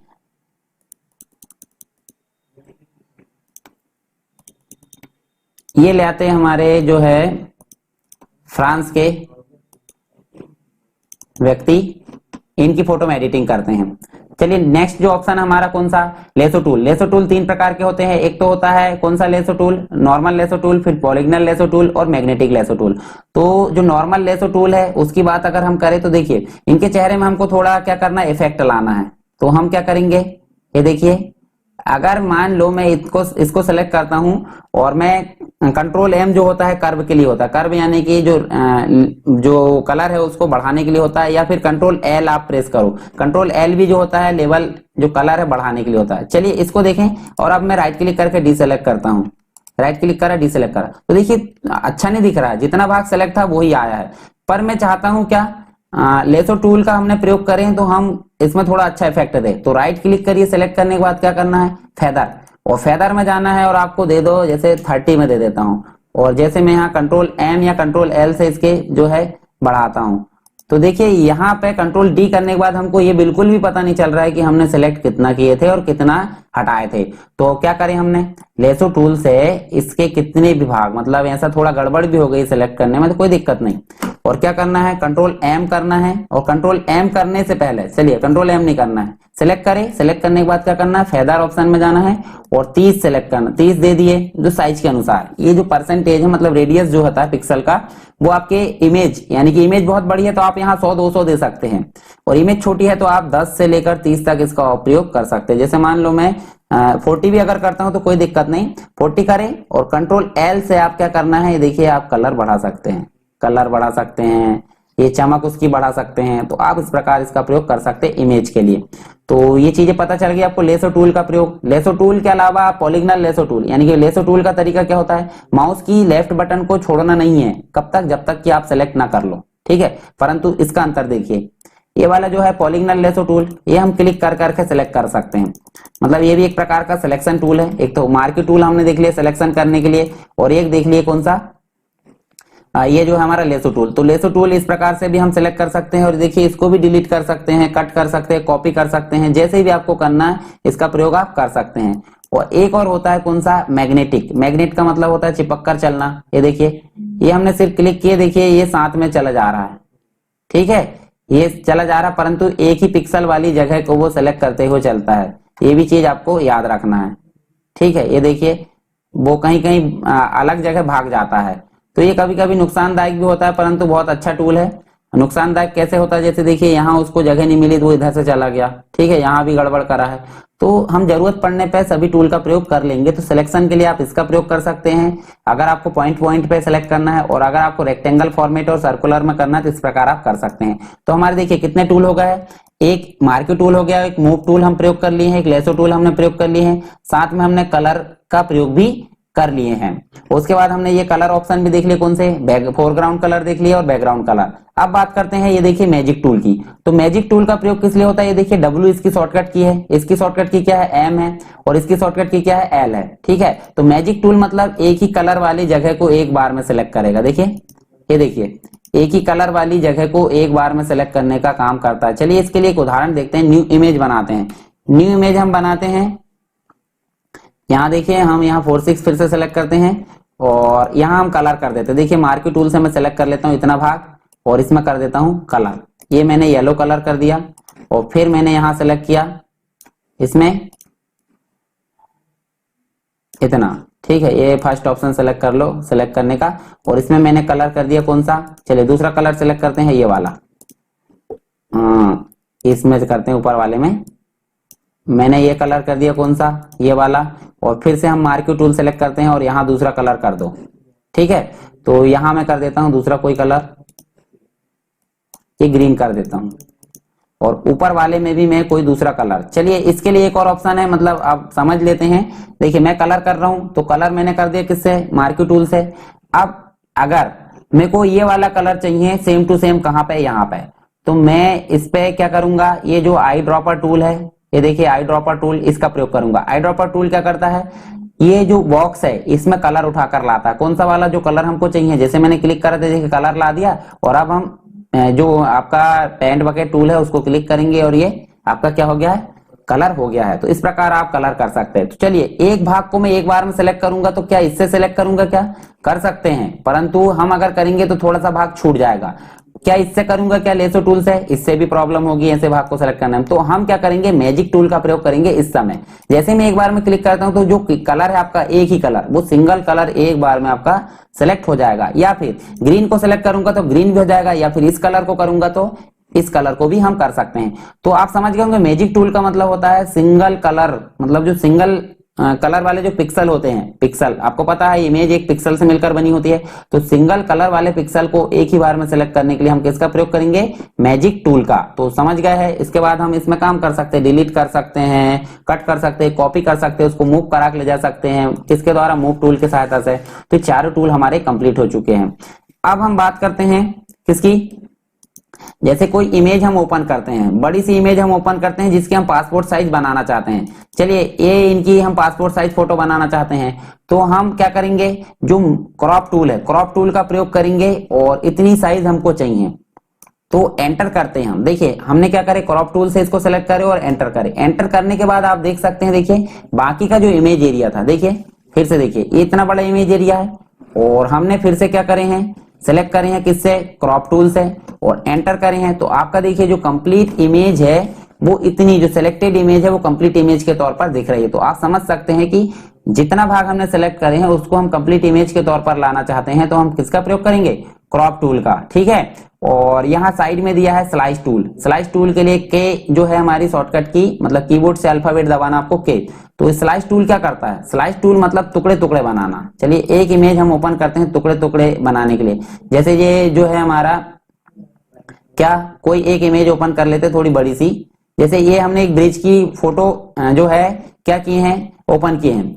अब ये फोटो हम वेब पेज में अपलोड करेंगे। इंटरनेट में आपको पता होगा जो स्पीड है उसके मायने रखते हैं। अगर कोई वेबसाइट आपकी धीरे चल रही है तो आप उस वेबसाइट में बिल्कुल भी नहीं जाओगे, परंतु कोई वेबसाइट आपकी फास्ट चल रही है तो उस वेबसाइट में आप फटाफट जो है इंफॉर्मेशन सर्च करने के लिए चले जाओगे। क्यों जाओगे, क्योंकि आपको टाइम की जो है, मतलब टाइम की बहुत वैल्यू है, और टाइम अगर ज्यादा लगेगा तो कोई भी चीजें अनावश्यक होती है। तो इसलिए जो बड़ी इमेज है, बड़ी इमेज को छोटे छोटे पार्ट में हम क्या करते हैं, वेबसाइट पर अपलोड करते हैं। तो उसे ही हम क्या, किसका प्रयोग करके करते हैं, स्लाइस टूल का प्रयोग करके। तो स्लाइस टूल सेलेक्ट कर लो और सिलेक्ट करने के बाद आपको छोटे छोटे टुकड़े बनाना है। ठीक है, चलिए मैं यहाँ उसको, पहला टूल हमने स्लाइस टूल सेलेक्ट करे और यहाँ मैंने इतना भाग एक में सेलेक्ट कर लिया।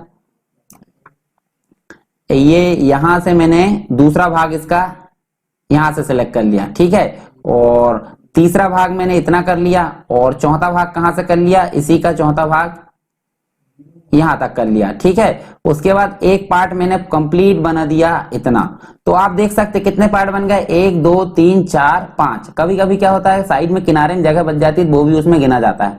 तो कितने पार्ट हो गए, 5 पार्ट हो गए। 5 पार्ट में हमारी इमेज बन गई है। तो सिंपल सी बात है, आप जैसे कोई इमेज या कोई बड़े काम को छोटे छोटे टुकड़ों में विभाजित कर देते हैं, जल्दी काम होता है, उसी प्रकार ये इमेज को छोटे छोटे टुकड़ों में हम वेब पेज में अपलोड करेंगे और शो डिस्प्ले कराएंगे। तो छोटे छोटे टुकड़े एक साथ जल्दी आकर वो है डिस्प्ले हो जाएंगे, मतलब टाइम जो है कम लगेगा।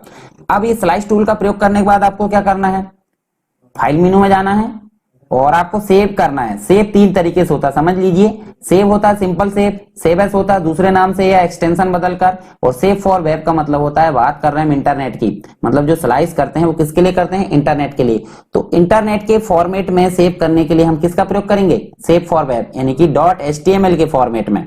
तो हम सेव फॉर वेब में जाएंगे और ये डायलॉग बॉक्स कुछ अलग प्रकार का आया है सेव करने के लिए। तो आप यहाँ देख सकते हैं, देखिए 49 सेकेंड में ये इमेज आपकी अपलोड हो जाएगी और इमेज का साइज है 134.1 के, मतलब जो है इतना इसका जो है केबी साइज हो गया है। और अब हम इसको सेव कर देते हैं, सेव कर देते हैं। देखिए उसके बाद ये डायलॉग बॉक्स पूछेगा, हम यहाँ नाम दे देते हैं वेबसाइट नाम से, और वेबसाइट नाम से हमने नाम दे दिए, कहाँ सेव करें वो भी ध्यान देने की बात है ताकि हम ओपन करके देख सकें। तो ये डेस्कटॉप पे एक फोल्डर बना है स्टोर नाम से, उसमें हम डबल क्लिक करते हैं वेबसाइट पे और ये हम नाम दे देते हैं वेब पेज।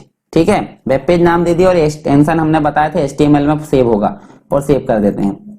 ठीक है, और मिनिमाइज करके देखते हैं, जो स्टोर बना था हमारा डेस्कटॉप पे उस पर हम जाते हैं और यहाँ वेबसाइट नाम से एक फोल्डर बना है और इसमें क्या बना था, वेब पेज नाम से। डबल क्लिक करते हैं, डबल क्लिक जैसे करें देखिए इमेज आपकी पूरी दिख रही है, परंतु इमेज आपकी जो है टुकड़ों में स्टोर हुई है, मतलब टुकड़ों में डिस्प्ले हो रही है वो, और इकट्ठी होकर डिस्प्ले हो रही है। तो कैसे पता चलेगा, जो वेब पेज है हमने जहां से ओपन किए, मतलब देख लीजिए फिर से, स्टोर नाम के जो वेब पेज है उसमें वेबसाइट में, उसमें इमेज नाम के एक फोल्डर ऑटोमेटिक बन जाता है। देखिए ये देखिए, ये जो इमेज है छोटे छोटे पार्ट में डिवाइड हो गई है। तो इससे आप समझ सकते हैं जो स्लाइस टूल है, स्लाइस टूल क्या करता है कि बड़ी इमेज को छोटे छोटे फॉर्म में कट कर देता है ताकि वेब पेज में वो जल्दी डिस्प्ले हो सके। तो ये जो है इमेज स्लाइस टूल आपने समझ गए होंगे।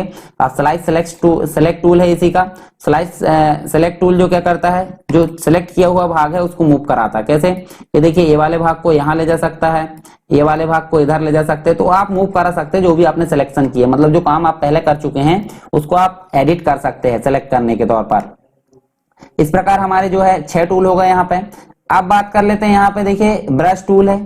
तो ब्रश टूल का प्रयोग किस लिए किया जाता है, एक तो ब्रश टूल होता है, एक पेंसिल टूल होता है। दोनों का प्रयोग एक सा होता है, कोई दिक्कत नहीं, आप ब्रश टूल का प्रयोग कर लो तो दोनों बन जाएंगे। ब्रश टूल में जाएंगे और यहाँ देखिए आपको ये जो ऑप्शन है किसका है, ब्रश टूल का। ऑप्शन बार में ब्रश टूल दिख रहा है और यहाँ आप देखिए उसको छोटा बड़ा कर सकते हैं। और ये ब्रश के प्रकार दिए है, तो ब्रश के प्रकार जैसे मान लो मैं घास लेके आता हूँ, घास सिंगल वाली लेके जाता हूँ और उसका जो साइज है देखिए, ये देखिए साइज छोटा है अभी।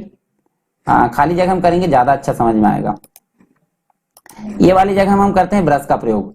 और ब्रश का जो है साइज यहाँ से देखिए डायमीटर जो होता है उसका, डायमीटर मतलब देखिए अभी जो ब्रश है देखिए बड़ी तो हो रही है, देखिए ये ब्रश अभी बड़ी आ रही है। हम अगर डायमीटर छोटा करना चाहें तो यहीं से हम छोटा बड़ा कर सकते हैं। चलिए यहाँ बड़ा ले लेते हैं यहाँ। और कौन से कलर में आ रही है, देखिए हमको कलर अच्छा नहीं लग रहा है तो हम क्या करेंगे, यहाँ से उसका कलर कर लेंगे ग्रीन, क्योंकि घास हमेशा होती है ग्रीन। और नीचे वाला फोरग्राउंड कर लेंगे कौन सा, रेड। हालांकि घास रेड नहीं होती है, फिर भी हमको रेड कर लें तो ज्यादा अच्छा रहेगा। देखिए घास हम ला सकते हैं, घास की जगह और कोई ला सकते हैं, ऐसी टेंशन लेने की बात नहीं है। देखिए यहाँ हम पत्ते ला सकते हैं। पत्ते हम जो है इसके साइज को बढ़ाना चाहे तो पत्ते के साइज को बढ़ा सकते हैं। देखिए ग्रीन पत्ते ज्यादा ग्रीन हो गए हैं तो इसलिए क्या करना है, ये वाला जो है ये देखिए, ये मतलब हम थोड़ा थोड़ा क्लिक करेंगे तो पत्ते आपको अच्छे साफ दिखेंगे। और ज्यादा आप क्लिक करके रखोगे तो देखिए बहुत सारे पत्ते जैसे कि पेड़ से झड़ जाते हैं वैसे आप बना सकते हैं। ठीक है, अच्छा इसमें कंट्रोल जेट आप करोगे तो अंडू, ये देखिए और वो ही रीडू बन जाता है। तो इससे तो कंट्रोल जेट एक ही बार हो रहा ना, जैसे पेज में कर्म होता है। परंतु स्टेप बैकवर्ड यानी कि alt plus control plus Z करोगे तो एक एक स्टेप आप बहुत बार आप पीछे जा सकते हैं। देखिए करके देख लेते हैं, ये देखिए चले जा रहा है। तो सिंपल सी बात आप इसका प्रयोग कर सकते हैं। ये देखिए मैं कंट्रोल मतलब alter plus control plus Z press कर रहा हूं तो आप सारी चीजें इसमें वापस कर सकते हैं। तो हमने देखिए ब्रश टूल का प्रयोग देख लिए हैं। ब्रश टूल के लिए आप बहुत सारी स्टाइल यहाँ प्रयोग कर सकते हैं। अब देखते हैं कौन सा, हीलिंग ब्रश टूल और पेज टूल, और साथ में देखेंगे क्लोन स्टेम टूल और पैटर्न टूल। ठीक है, चलिए आप देखते हैं हम कोई इमेज ओपन कर लेते हैं जिसमें हम उसमें हमको समझ में आए कि हमको करना क्या है। यहाँ डबल क्लिक करें हमने और इमेज ओपन कर लिए। इमेज ओपन कर लेते हैं किसी की भी। यहाँ देखते हैं हम, जैसे चलिए 3% की ओपन करके, तो बहुत छोटी इमेज हो गई।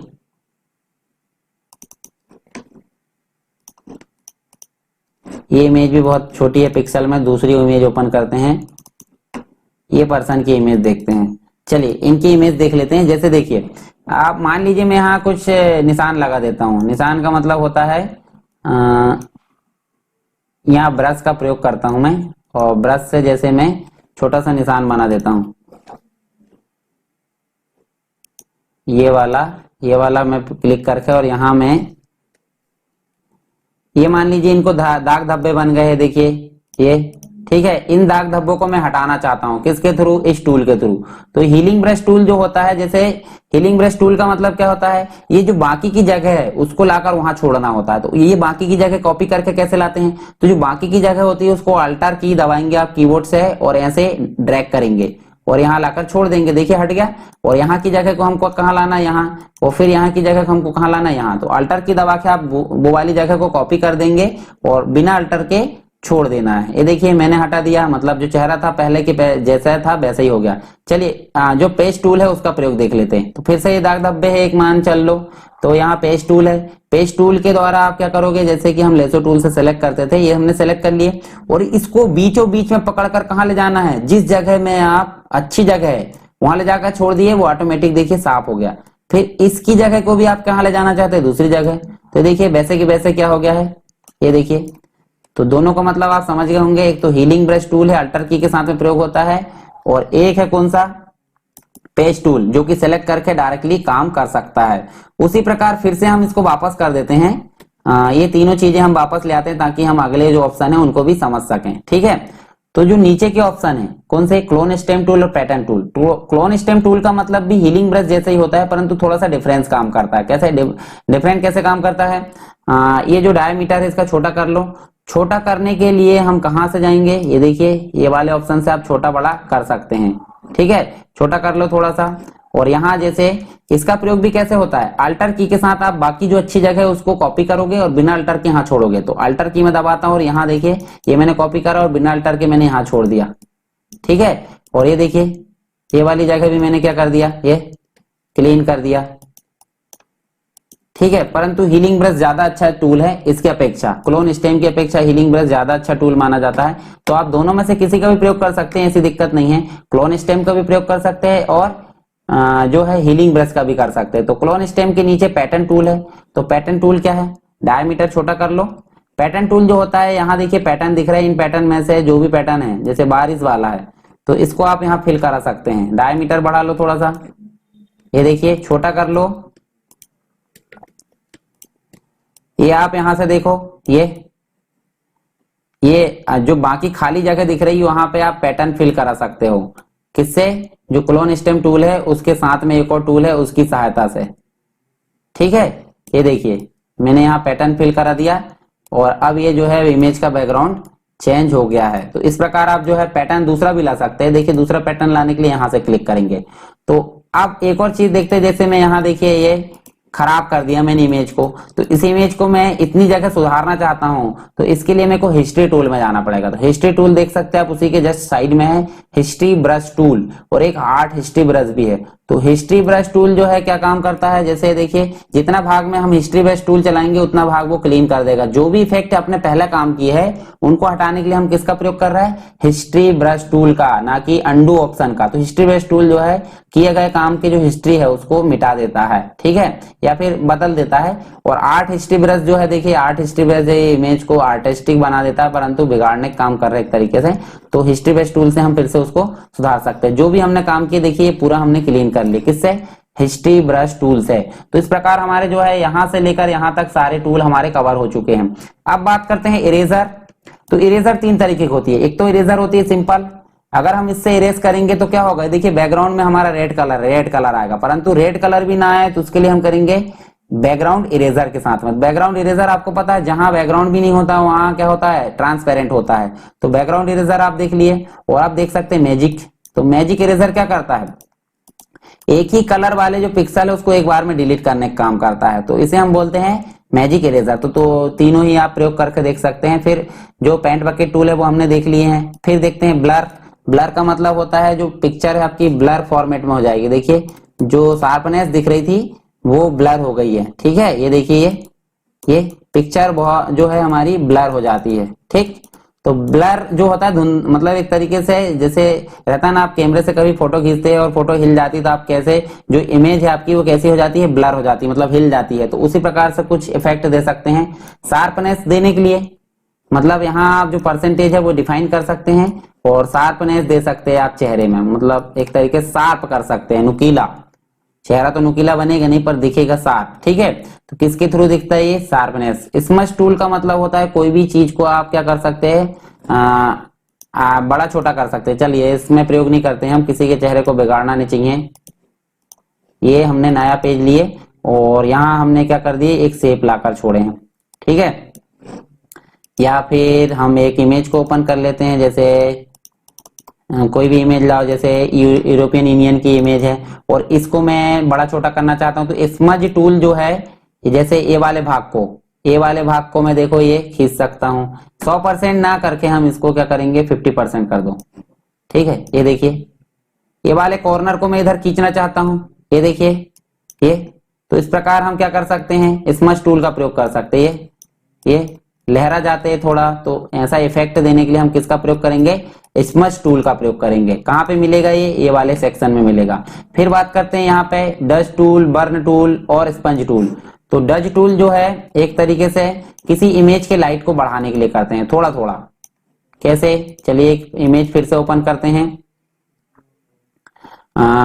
ये ओपन कर लेते हैं फिर से, ये व्यक्ति की, ठीक है, काफी सुंदर दिख रहा है। और सुंदर करना चाहते हैं तो कैसे करेंगे हम, ये थोड़ा जो है हमारा वर्न टूल, मतलब जो डज टूल है, डज टूल के डायमीटर को थोड़ा बढ़ा लीजिए और बढ़ा लीजिए। यहाँ देखिए इनके चेहरे को थोड़ा हम, ये देखिए, और लाइटिंग देने के लिए, ठीक है। और अगर हम इनके चेहरे को लाइटिंग नहीं देना चाहते तो वर्न टूल मतलब जला देना, ये देखिए उल्टा कर रहा है, ठीक है। तो दोनों टूल एक दूसरे के विपरीत काम करते हैं। एक तो वर्न टूल जो है जलाने का काम करता है, डस्ट टूल उसको लाइटिंग देने का काम करता है। और स्पंज टूल हालांकि ज्यादा कुछ काम नहीं करता, परंतु हम क्लिक करेंगे तो देखिए ये जो है कालापन लेके आता है, ठीक है। ये देखिए चिकनाहट रहती है ना शरीर में, काले काले, तो उस प्रकार से कुछ इफेक्ट लेके आता है, तो उसका प्रयोग कर सकते हैं आप। अब बात करते हैं किसकी, टेक्स्ट टूल की। तो टेक्स्ट टूल चार प्रकार के होते हैं, एक तो हॉरिजॉन्टल टाइप का होता है, एक वर्टिकल टाइप का होता है, एक हॉरिजॉन्टल मास्क होता है और एक वर्टिकल मास्क होता है। चलिए तीनों चारों का प्रयोग हम करके देखते हैं। नया जो है हमारा इमेज एक लेके जाते हैं Ctrl+N से, ओके करते हैं। ओके करने से पहले चलिए यहाँ साइज लेके आते हैं। साइज से Ctrl+N करें हमने, 4:6 लिए, और यहाँ हमने टेक्स्ट टूल पे काम करके देखना।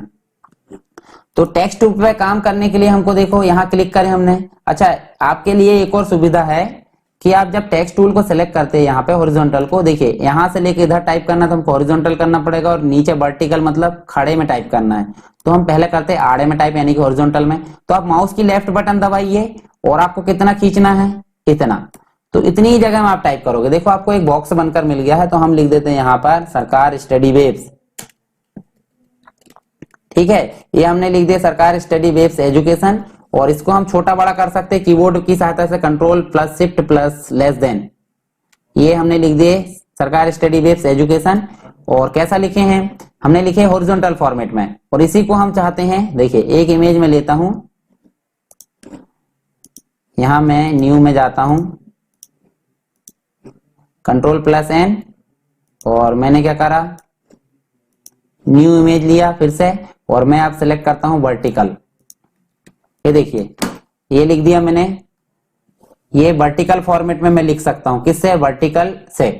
अच्छा, इनमें फॉर्मेटिंग कर सकते हैं हम, अभी टाइप करते करते इनमें कलरिंग कर सकते हैं। ये देखिए ये रेड कलर में कर देता हूं यहां से, ये, या फिर हम बहुत सारी चीजें और कर सकते हैं। चलिए एक और देखते हैं, हम नया पेज ले लेते हैं, एक A4 साइज का पेज लेते हैं। ये देखिए यहाँ A4 साइज का पेज लेते हैं हम, ओके, ठीक है। और ये जो चीजें हमारी यहाँ की, इसको कॉपी करके यहाँ लाकर हम क्या कर देते हैं, हॉरिजॉन्टल फॉर्मेट में पेस्ट कर देते। मान लीजिए इसमें टाइप कर दी हैं, ऐसा आप बिल्कुल नहीं सोचेंगे, टाइप कर दीजिए इसमें, ठीक है। और ये हमने टाइप कर दिए। और कभी कभी आपने देखा होगा जो कॉलेज के बैनर, मतलब एक प्रकार से फ्रंट पेज बनता है, तो उसको क्या करते हैं, एक रोटेट फॉर्मेट में, यानी कि वर्ड आर्ट हम करते थे। तो यही देखिए ये टाइम्स न्यू रोमन में हम इसे बदल सकते हैं, फॉन्ट का प्रकार बदल सकते हैं यहाँ से हम, है ना, लिपि बदल सकते हैं, साइज बदल सकते हैं, देखिए बड़े छोटे कर सकते हैं, सेंटर लेफ्ट जो भी आपको करना है आप चेंज कर सकते हैं, कलर आप चेंज कर सकते हैं। ये देखिए मैं कलर चेंज कर देता हूँ, कलर चेंज हो गया। उसके बाद आप क्या कर सकते हैं, देखिए एक ऑप्शन दिया है, ये वाला ऑप्शन है, इससे बोलते हैं रैप टेक्स्ट। रैप टेक्स्ट का मतलब होता है, आप क्लिक करोगे तो बहुत सारे ऑप्शन नजर आएंगे, जैसे आर्क है, आर्क लोअर है, आर्क अपर है, आर्क है, बल्ज है। इसके बाद आप सेल लोअर कर सकते हैं, सेल अपर कर सकते हैं, फ्लैग, यानी कि तिरंगा फॉर्मेट में बनाना है तो तिरंगा फॉर्मेट में कर सकते हैं। चलिए तिरंगा फॉर्मेट में ही बना लेते हैं। और इससे आप क्या कर सकते हैं, ये देखिए इफेक्ट देखिए, ये आप जो है लहराते हुए, यानी कि तिरंगा लहराता है, उस फॉर्मेट में आप टेक्स्ट को रखना चाहते तो आप उस प्रकार आप रख सकते हैं। देखिए ये रख दिए। फिर से करते हैं, क्लिक करें, फ्लैग के जैसे नहीं करना है तो आप आर्क कर सकते हैं। आर्क का मतलब क्या होता है, ये देखिए कॉलेज का बैनर होता है, इसे आप बड़ा भी कर सकते हैं। बड़ा करने के लिए Ctrl+Shift, ये देखिए बैनर जो होता है उस प्रकार आप कर सकते हैं। नीचे की तरफ भी करना है तो नीचे भी कर सकते हैं, देखिए इसी को आप ऐसे घुमा दो, ये नीचे घूम जाएगा। बैंड जो होता है आपका, वो सामने साइड प्लस कर सकते हैं, या माइनस करोगे तो नीचे साइड आएगा, ठीक है। अच्छा एक और चीज है, अगर आप इनको अगर छोटा बड़ा करोगे, देखिए एक तरफ का हाइट जो है कम रहेगी, एक तरफ की हाइट ज्यादा रहेगी, तो ये मैनेज कर सकते हैं। आप आपकी इच्छा अनुसार मैनेज कर सकते हैं। टेक्स्ट की फॉर्मेटिंग आपको करना है, मैंने ऑप्शन बता दिया, आप प्रयोग करना है, आपकी जरूरत के अनुसार आप प्रयोग कर सकते हैं। ये देखिए ये टेक्स्ट का हो गया, कौन सा, हॉरिजॉन्टल और वर्टिकल। अब मास्क टूल का देखते हैं। चलिए मास्क टूल जो होता है, मास्क टूल का मतलब होता है जब तक आप टाइप करोगे तब तक देखिए यहाँ कलर बदल गया है। ये हमने टाइप करे, यहाँ मान लीजिए मैंने सरकार लिखा, ये लिख दिया, ठीक है, और इसमें मैंने कलर कर दिया। कलर मैंने सेलेक्ट करा, तो कलर करने के लिए मैंने जैसे सेलेक्ट करा तो देखो ब्लिंकिंग हो गई है, तो अब मैं यहाँ कलर कर सकता हूँ, ठीक है। सबसे पहले इसको मैं, चलिए यहाँ आप एक चीज समझ लीजिए, लेयर पैलेट जो होती है, जैसे मैं यहाँ देखिए अलग अलग प्रकार से यहाँ टेक्स्ट लिखता हूँ, ये मैंने एक और टेक्स्ट लिख दिया। चलिए मैं मास्क टूल इसके बाद समझाऊंगा, लेयर समझा देता हूँ पहले। ये मैंने लिखा सरकार एक जगह और, तो देखिए यहाँ लेयर पैलेट जो होती है, चलिए लेयर पैलेट कैसे लाते हैं वो देख लो। विंडो में जाएंगे, लेयर पैलेट में जाएंगे, और ये देखिए बैकग्राउंड है, सरकार स्टडी बेस एक लेयर है ऊपर लिखी और एक नीचे सरकार है। तो आप देख सकते हैं जो लेयर होती है, एक इमेज में कितनी लेयर में हमने काम कर चुके हैं उनकी संख्या दिखाती है। तो हमने 3 लेयर पे काम करे, एक बैकग्राउंड लेयर, एक सरकार स्टडी बेस और एक सरकार पे, ठीक है। तो हम देखिए कभी भी हम बेस लेयर है उसको सिलेक्ट करेंगे अगर नई लेयर लेना चाहते हैं तो, परंतु हम सरकार इस ए वाले पे काम करना चाहते हैं तो इसको हम कर सकते हैं, ए वाले पे काम करना चाहते हैं तो हम इसमें कर सकते हैं। तो जिस भी लेयर में आप काम करना चाहते हैं पहले आप लेयर पैलेट से उसको सेलेक्ट कर लीजिए। ये बात विशेष तौर पर ध्यान देना है, क्योंकि फोटोशॉप में सभी लेयर जो होती है सेपरेट होती है, मतलब ऑब्जेक्ट के फॉर्म में होती है सभी लेयर। तो जिस भी लेयर पे आपको काम करना, मतलब हम इस लेयर में काम कर रहे हैं तो इस लेयर पे कोई भी छिड़कानी नहीं की जा सकती, मतलब वो सेपरेट लेयर है, ना ही उसमें नुकसान होगा ना उसे डिलीट कर सकते हैं जब तक कि उसे सिलेक्ट ना किया जाए। तो हम अगर इसमें काम कर रहे हैं तो हम इसी को ही मूव कराएंगे, इसी में कलर कर सकते हैं, इसी को डिलीट कर सकते हैं, ठीक है। डिलीट करना भी बता देंगे, लेयर में कैसे काम करते हैं वो सारी चीजें हम बाद में देखेंगे। अभी हम लेयर को बेसिक तौर पर समझ लीजिए कि जो इमेज होती है आपकी लेयर से मिलकर बनती है, और प्रत्येक लेयर को आप काम करना तो उसे आप सिलेक्ट कर सकते हैं। दिखाना नहीं दिखाना वो सामने देखिए ये आंख का निशान है, इस पे आप क्लिक कर दो तो वो हट जाएगी, ठीक है। ये दोनों ऑप्शन आप प्रयोग कर सकते हैं। अब देखिए हमको एक मास्क टूल लेके आना, मास्क जो टेक्स्ट है वो लेके आना, तो बैकग्राउंड आप सिलेक्ट कर लो सबसे पहले और मास्क में जाओ, और ये मैं टाइप करता हूँ फिर से, यहाँ आप टाइप कर लेते हैं यहाँ सरकार। और अब मैं मार्केट जो पेंट बकेट टूल में जाऊंगा तो देखिए अब जो है आपका बैकग्राउंड सेलेक्ट है, और बैकग्राउंड में आपका जो है जो मास्क टूल है उसके द्वारा हमने लिख दिए। और कलर आप सिलेक्ट कर सकते हैं, कलर आपने क्या करे, चलिए कलर में सेलेक्ट नहीं भी करूं तो पेंट बकेट टूल में जाकर मैं यहाँ का कलर फिल कर सकता हूं। देखिए मैंने ग्रीन कर दिया, और अब आप राइट क्लिक करके इसको डीसेलेक्ट कर सकते हैं या फिर कंट्रोल डी दबा दो। राइट क्लिक नहीं करो तो कंट्रोल डी दबा दो। तो देखिए यहाँ पे लेयर आई क्या, नहीं आई। लेयर कौन सी आई थी, जो हमने टेक्स्ट टूल से सेलेक्ट करे, कौन से वाले, नॉर्मल वाले, जबकि मास्क टूल से हमने सेलेक्ट करे उसकी लेयर नहीं आई। क्यों नहीं आई, वो लेयर नहीं बनाता इसकी, परंतु हम चाहते हैं उसकी लेयर बने, तो हमको क्या करना पड़ेगा, चलिए यहाँ देख लेते हैं। लेयर के बारे में विस्तार से हम बाद में देखेंगे, परंतु न्यू लेयर बनाना चाहते हैं तो न्यू में जाएंगे लेयर में, और न्यू लेयर पे ऐसे क्लिक करोगे, ओके करोगे और आप कलर करोगे तो वो न्यू लेयर बनकर आ जाएगी। अब कैसे पता चला कि न्यू लेयर आई है, देखिए ये देखिए लेयर 1 नाम से आई है और ये अलग से मूव हो रहा है, जबकि पहले क्या था बैकग्राउंड के साथ में लिंक हो गया था। उसके अलावा आप मास्क टूल वर्टिकल भी टाइप कर सकते हो और हॉरिजॉन्टल भी टाइप कर सकते हो, दोनों एक ही जैसे है, बस फॉर्मेट चेंज हो जाता है। अब बात करते हैं कौन सा, शेप टूल की। तो शेप टूल क्या काम करता है, शेप टूल जो है एक तरीके से विभिन्न प्रकार के शेप को ड्रॉ करने की सुविधा देता है। जैसे रेक्टेंगल है, या फिर रेक्टेंगल के अलावा देख सकते हैं राउंडेड रेक्टेंगल है। राउंडेड रेक्टेंगल आप ड्रॉ करने से पहले रेडियस उसकी चेंज कर सकते हैं। रेडियस मान लीजिए 50 है, और 50 है तो देखिए ये वाला जो कॉर्नर है इसका कॉर्नर ज्यादा नजर आ रहा है, मतलब रेडियस हमने बढ़ा दिया ना। और ज्यादा अगर कर दोगे, जैसे मान लो मैं 100 कर देता हूं, तो देखिए उसका रेडियस जो और ज्यादा बढ़ा नजर आएगा। तो वो आपकी जरूरत के अनुसार है, आप कैसा चाहते हो। इलिप्स यानी कि देखो ये आ गया हमारा गोल। अब इनमें कलर अगर करना है, जैसे मूव टूल में सेलेक्ट कर लेता हूं, तो कलर कहां से करेंगे, देखो जरा यहां से मैं करूंगा तो वो चेंज तो होगा नहीं, नहीं हो रहा है। कैसे नहीं हो रहा, क्यों नहीं हो रहा है, ये चीजें देखने तो शेप में क्लिक करो। सबसे पहले शेप लेयर जो है आपकी लेयर में सिलेक्ट होनी चाहिए, और उसके बाद आपको क्या करना है, शेप सेलेक्ट करना है, और शेप सेलेक्ट करने के बाद ऊपर जो कलर बॉक्स आता है उसको आपको चेंज करना है। देखिए चेंज हो गया, आसानी से चेंज हो गया। उसी प्रकार टेक्स्ट में आपको एडिटिंग करना है तो टेक्स्ट की जो लेयर है वो सिलेक्ट होनी चाहिए, साथ में टेक्स्ट टूल सेलेक्ट होना चाहिए और वो सिलेक्ट भी होना चाहिए, और उसके बाद आप क्या कर सकते हो, उसका कलर चेंज कर सकते हैं। ये देखिए आसानी से हो गया। चलिए फिर से देखते हैं, क्रॉस हो गया, ये देखिए हो गया। नियम समझ गए होंगे, नियम बहुत इंपॉर्टेंट है। जैसे कि टेक्स्ट में चेंज करना है तो टेक्स्ट टूल सेलेक्ट करना पड़ता है, शेप में चेंज करना तो शेप टूल सेलेक्ट करना पड़ता है। उसके अलावा आप लाइन ला सकते हैं, पॉलीगॉन ला सकते हैं, कस्टम शेप में आप देखिए कस्टम शेप जैसे सिलेक्ट करें तो ऊपर आपको ऑप्शन बार में बहुत सारे शेप दिख रहा है, देखिए इतने दिख रहा है। ये टिक मार्क का निशान आप ला सकते हैं, परंतु टिक मार्क का निशान के अलावा बहुत सारे और शेप रहते हैं। तो देखिए राइट बटन दी है, यहाँ बहुत सारे शेप रहते हैं, तो उनको लाने के लिए हम राइट बटन में यहाँ ऑल कर दो और यहाँ ओके कर दो। ओके जैसे करोगे देखिए आपके पास में भंडार आ गया है एक्स्ट्रा शेप का। ये देखिए बहुत सारे शेप आ गए। चक्र ला सकते हैं आप, जैसे कि आप पेज मेकर में बनाते थे इस प्रकार के, ये आप ला सकते हैं। ये देखिए इसके बाद अगर दूसरी चीज लाना चाहते हैं, जैसे ये देखिए यहां से मैं और कुछ लाना चाहता हूँ, ये क्वेश्चन मार्क लाना चाहता हूँ, क्वेश्चन मार्क भी ला सकता हूँ।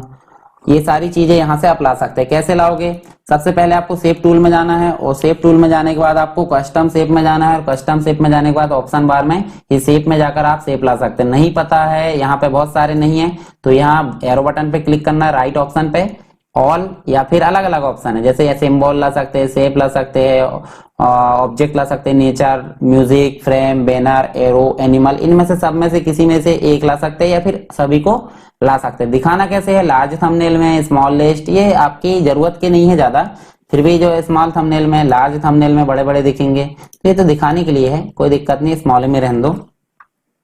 चलिए शेप भी हो गया।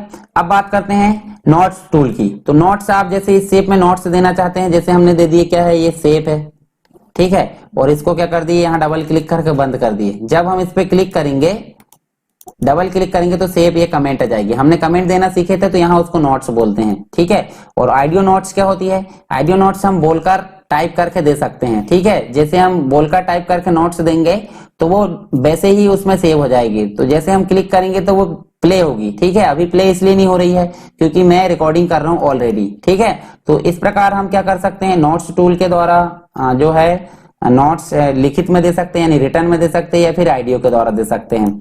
आई ड्रॉपर टूल हमने ऑलरेडी देख चुके हैं। जूम टूल प्लस करना है और अल्टर के साथ में माइनस करना है।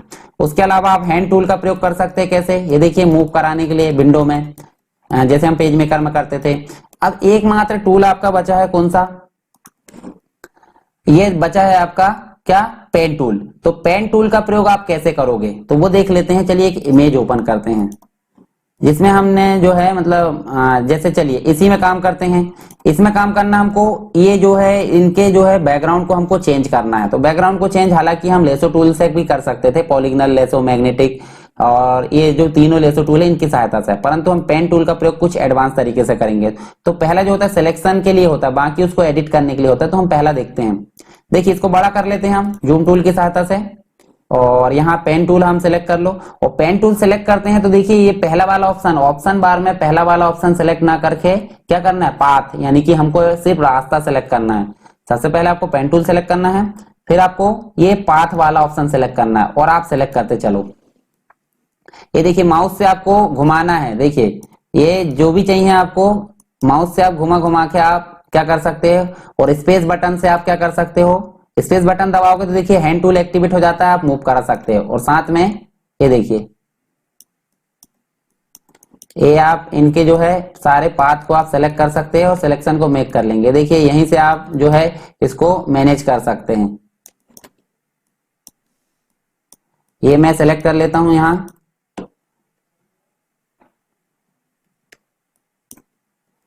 अगर वापस ले जाना स्टेप को तो आप कंट्रोल जेड दबा सकते हैं। कंट्रोल जेड अगर काम नहीं करे तो अल्टर के साथ जेड दबाओ, कंट्रोल अल्टर जेड। तो अगर बैक की दबाओगे तो ये हट जाएगा, बैक की नहीं दबाना जब तक कि पूरा आप कंप्लीट सेलेक्ट ना कर लो।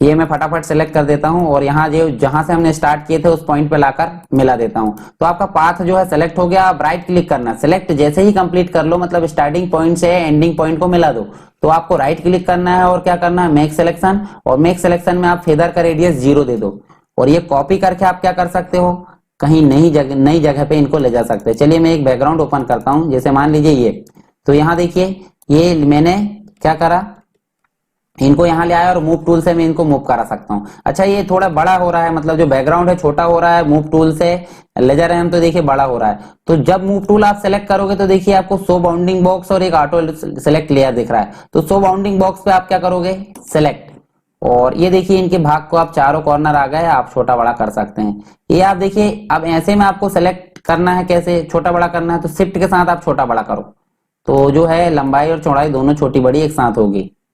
ठीक है, तो ये हो गया क्या हमारा पेन टूल।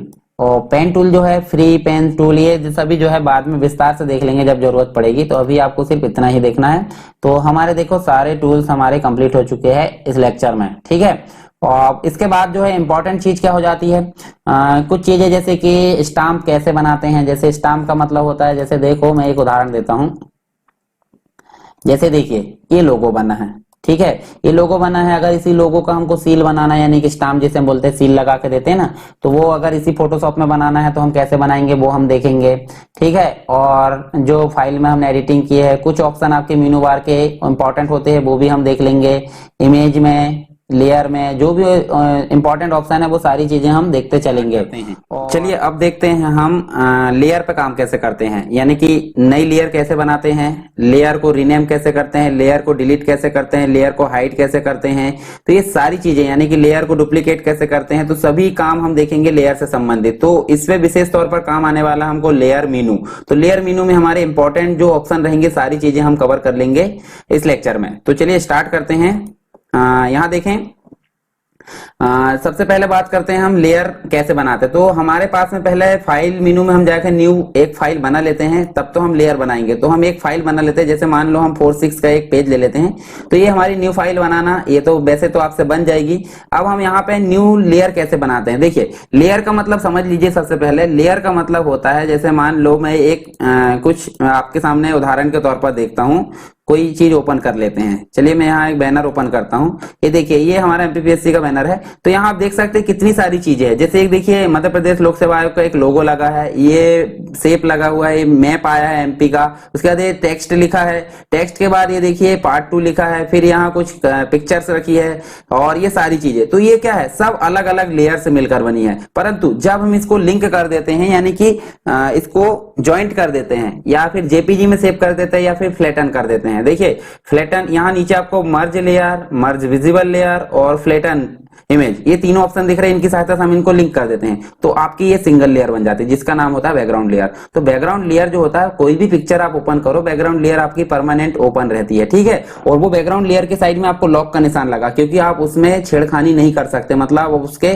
जो है बेसिक तौर पर उसको मूव नहीं कर सकते, उसमें एडिटिंग नहीं कर सकते। हालांकि उसमें हम कलर कर सकते हैं, जैसे कि हमने फर्स्ट लेक्चर में देखे थे, जो फोटोशॉप का जब हमने टूल्स का प्रयोग करना शुरू किए थे, जब न्यू इमेज बनाए थे, तो उसमें हमने क्या करे थे, कलर फिल करे थे, और जो भी उसमें मॉडिफिकेशन करना कलर करने के बाद सारी चीजें हमने करे थे। तो इस प्रकार से हम काम कर सकते हैं। हालांकि उसमें जो लॉक होता है उसके अलावा उसको मूव नहीं कर सकते। अब हम इसमें एक एक चीज लाकर देखते हैं। तो चलिए यहाँ पे हम देखते हैं, कोई पिक्चर ओपन कर लेते हैं। यहाँ हमारे पास में डाउनलोड में रहता है, जैसे आप गए यहाँ पीसी के अंतर्गत और डाउनलोड में गए, तो डाउनलोड में ये पिक्चर लिखा है और ये पिक्चर को हमने मूव टूल से हमने ये देखिए उठाए और यहाँ लाकर रख दिए। ठीक है, अब आप देख सकते हैं बैकग्राउंड के साथ में एक लेयर वन भी जुड़ गई है। ठीक है, और उसके बाद हम यहाँ शेप में जाते हैं और ये शेप ले आए। ठीक है, शेप पाथ में आया है, तो पाथ में ना आए इसलिए देखिए ये वाला जो शेप है, शेप के साइड में ये शेप वाला ऑप्शन आप सेलेक्ट कर लो और ये आ गया, किसमें, शेप आ गया। तो इस प्रकार आप देख सकते हैं हमको न्यू लेयर बनाने की जरूरत नहीं पड़ रही। क्यों? क्योंकि जब हम कोई चीज ऑब्जेक्ट लाकर रख रहे हैं तो ऑटोमेटिक आपकी न्यू लेयर बनकर मिल जा रही है। परंतु फिर भी हम अगर न्यू लेयर बनाना चाहते हैं तो हमको कैसे बनाना पड़ेगा, जैसे कि हम यहाँ देखिए ब्रश का प्रयोग करते हैं। तो ब्रश का प्रयोग हम करेंगे और यहाँ देखिए आपके सामने बहुत सारी ब्रश के प्रकार दिए, जैसे ये घास का निशान दिया है। ठीक है, और ये घास का निशान आप चाहते हो, देखिए बैकग्राउंड लेयर हम सेलेक्ट कर लेते हैं और घास का निशान है, हम यहाँ से सेलेक्ट करें और इसका साइज जो है बड़ा कर लो। ठीक है, घास के निशान का साइज हम बड़ा कर लेंगे और बड़ा करने के बाद हम इसमें इसे ड्रॉ करेंगे। तो ड्रॉ करने से पहले आपको क्या करना है, लेयर मेनू में जाना है, लेयर मेनू में जाना है और क्या करना है, न्यू लेयर पे क्लिक करना है, या फिर आप control plus shift plus N का प्रयोग कर सकते हैं। चलिए हम अब जो है लेयर मेन्यू में जाते हैं और लेयर मेन्यू में जाकर हमने क्या कर लिए हैं, यहाँ से लेयर ऑप्शन, यानी कि देखिए आपको बहुत सारे ऑप्शन यहाँ मिल रहे हैं। लेयर ऑप्शन पे आप क्लिक करोगे तो या तो आप Ctrl+Shift+N प्रेस कर सकते हैं जैसे कि मैंने बताया आपको, या फिर लेयर में जाकर आप न्यू में लेयर में क्लिक करोगे। तो न्यू लेयर जैसे ही आप क्लिक करोगे तो पहले हम क्या करेंगे, सबसे पहले हम यहाँ जो है जैसे कि हमने ब्रश सेलेक्ट करे थे तो वो हट गई थी हमारी, तो यहाँ से हम क्या कर लेते हैं, पहले यहाँ से हमने बैकग्राउंड सेलेक्ट करे और बैकग्राउंड सेलेक्ट करने के बाद हम क्या करना है, ब्रश को सेलेक्ट करना है। ये ब्रश में हमने ले लिए घास वाला और इसको बड़ा कर लिए। तो हम यहाँ से इसको जैसे ही हमने सेलेक्ट करे तो हमको लेयर में जाकर क्या करना है, लेयर करके देखिए लेयर का नाम दे दो, अगर हम घास यानी कि ग्रास हम दे देते हैं और ओके कर देते हैं। कलर अलर सब चेंज कर सकते हैं तो हम अभी नहीं देखेंगे उसको। ये देखिए हम यहाँ से इसको बना दिए, परंतु बनाने से पहले आपको देखो यहाँ कलर तो दिख नहीं रहा है, तो कलर आप चेंज कर दो, ग्रीन कलर ले लो और नीचे का कलर के ले लो, रेड कलर ले लो और ये देखिए हमने बना दिए। ठीक है, ये बना दिए हमने। अब ये जो है हमारी बैकग्राउंड के साथ में लिंक हो जाती थी पहले, मतलब पहले क्या होता था, बैकग्राउंड के साथ में लिंक हो जाती थी जो हमने ब्रश का प्रयोग करे इसमें घास का। परंतु इसमें क्या होगा, हम मूव टूल का प्रयोग करके देखिए उसको इधर उधर मूव करा सकते हैं। तो इस प्रकार न्यू लेयर हम बना सकते हैं। कैसे, ब्रश या फिर कोई ऑब्जेक्ट या किसी भी चीज से हम न्यू लेयर बना सकते हैं। और अगर हम कोई चीज दूसरी जगह से लेकर आते हैं तो वो ऑलरेडी लेयर के रूप में रहती है। देखिए हम यहाँ से उस लेयर को यहाँ से मूव करा सकते हैं सेलेक्ट कर करके, देखिए ये वाली जगह से भी हम इसको मूव करा सकते हैं। और इसके अलावा हम अगर राइट क्लिक करें भी उस लेयर के ऊपर तो ऐसे लेयर सिलेक्ट करके हम मूव करा सकते हैं। देखिए ये इस प्रकार से भी कर सकते हैं, दोनों ही तरीके से। तो हमने देखिए न्यू लेयर बनाना देखे हैं। अब लेयर को रीनेम करना है, यहाँ राइट क्लिक करोगे और देखिए रीनेम करके, या फिर आप रीनेम ऐसे एक बार क्लिक करके और एक बार आप अगर रुक कर क्लिक करेंगे तो आप उस पर रीनेम कर सकते हैं। इसमें वैसे ऑप्शन नहीं आ रहा है।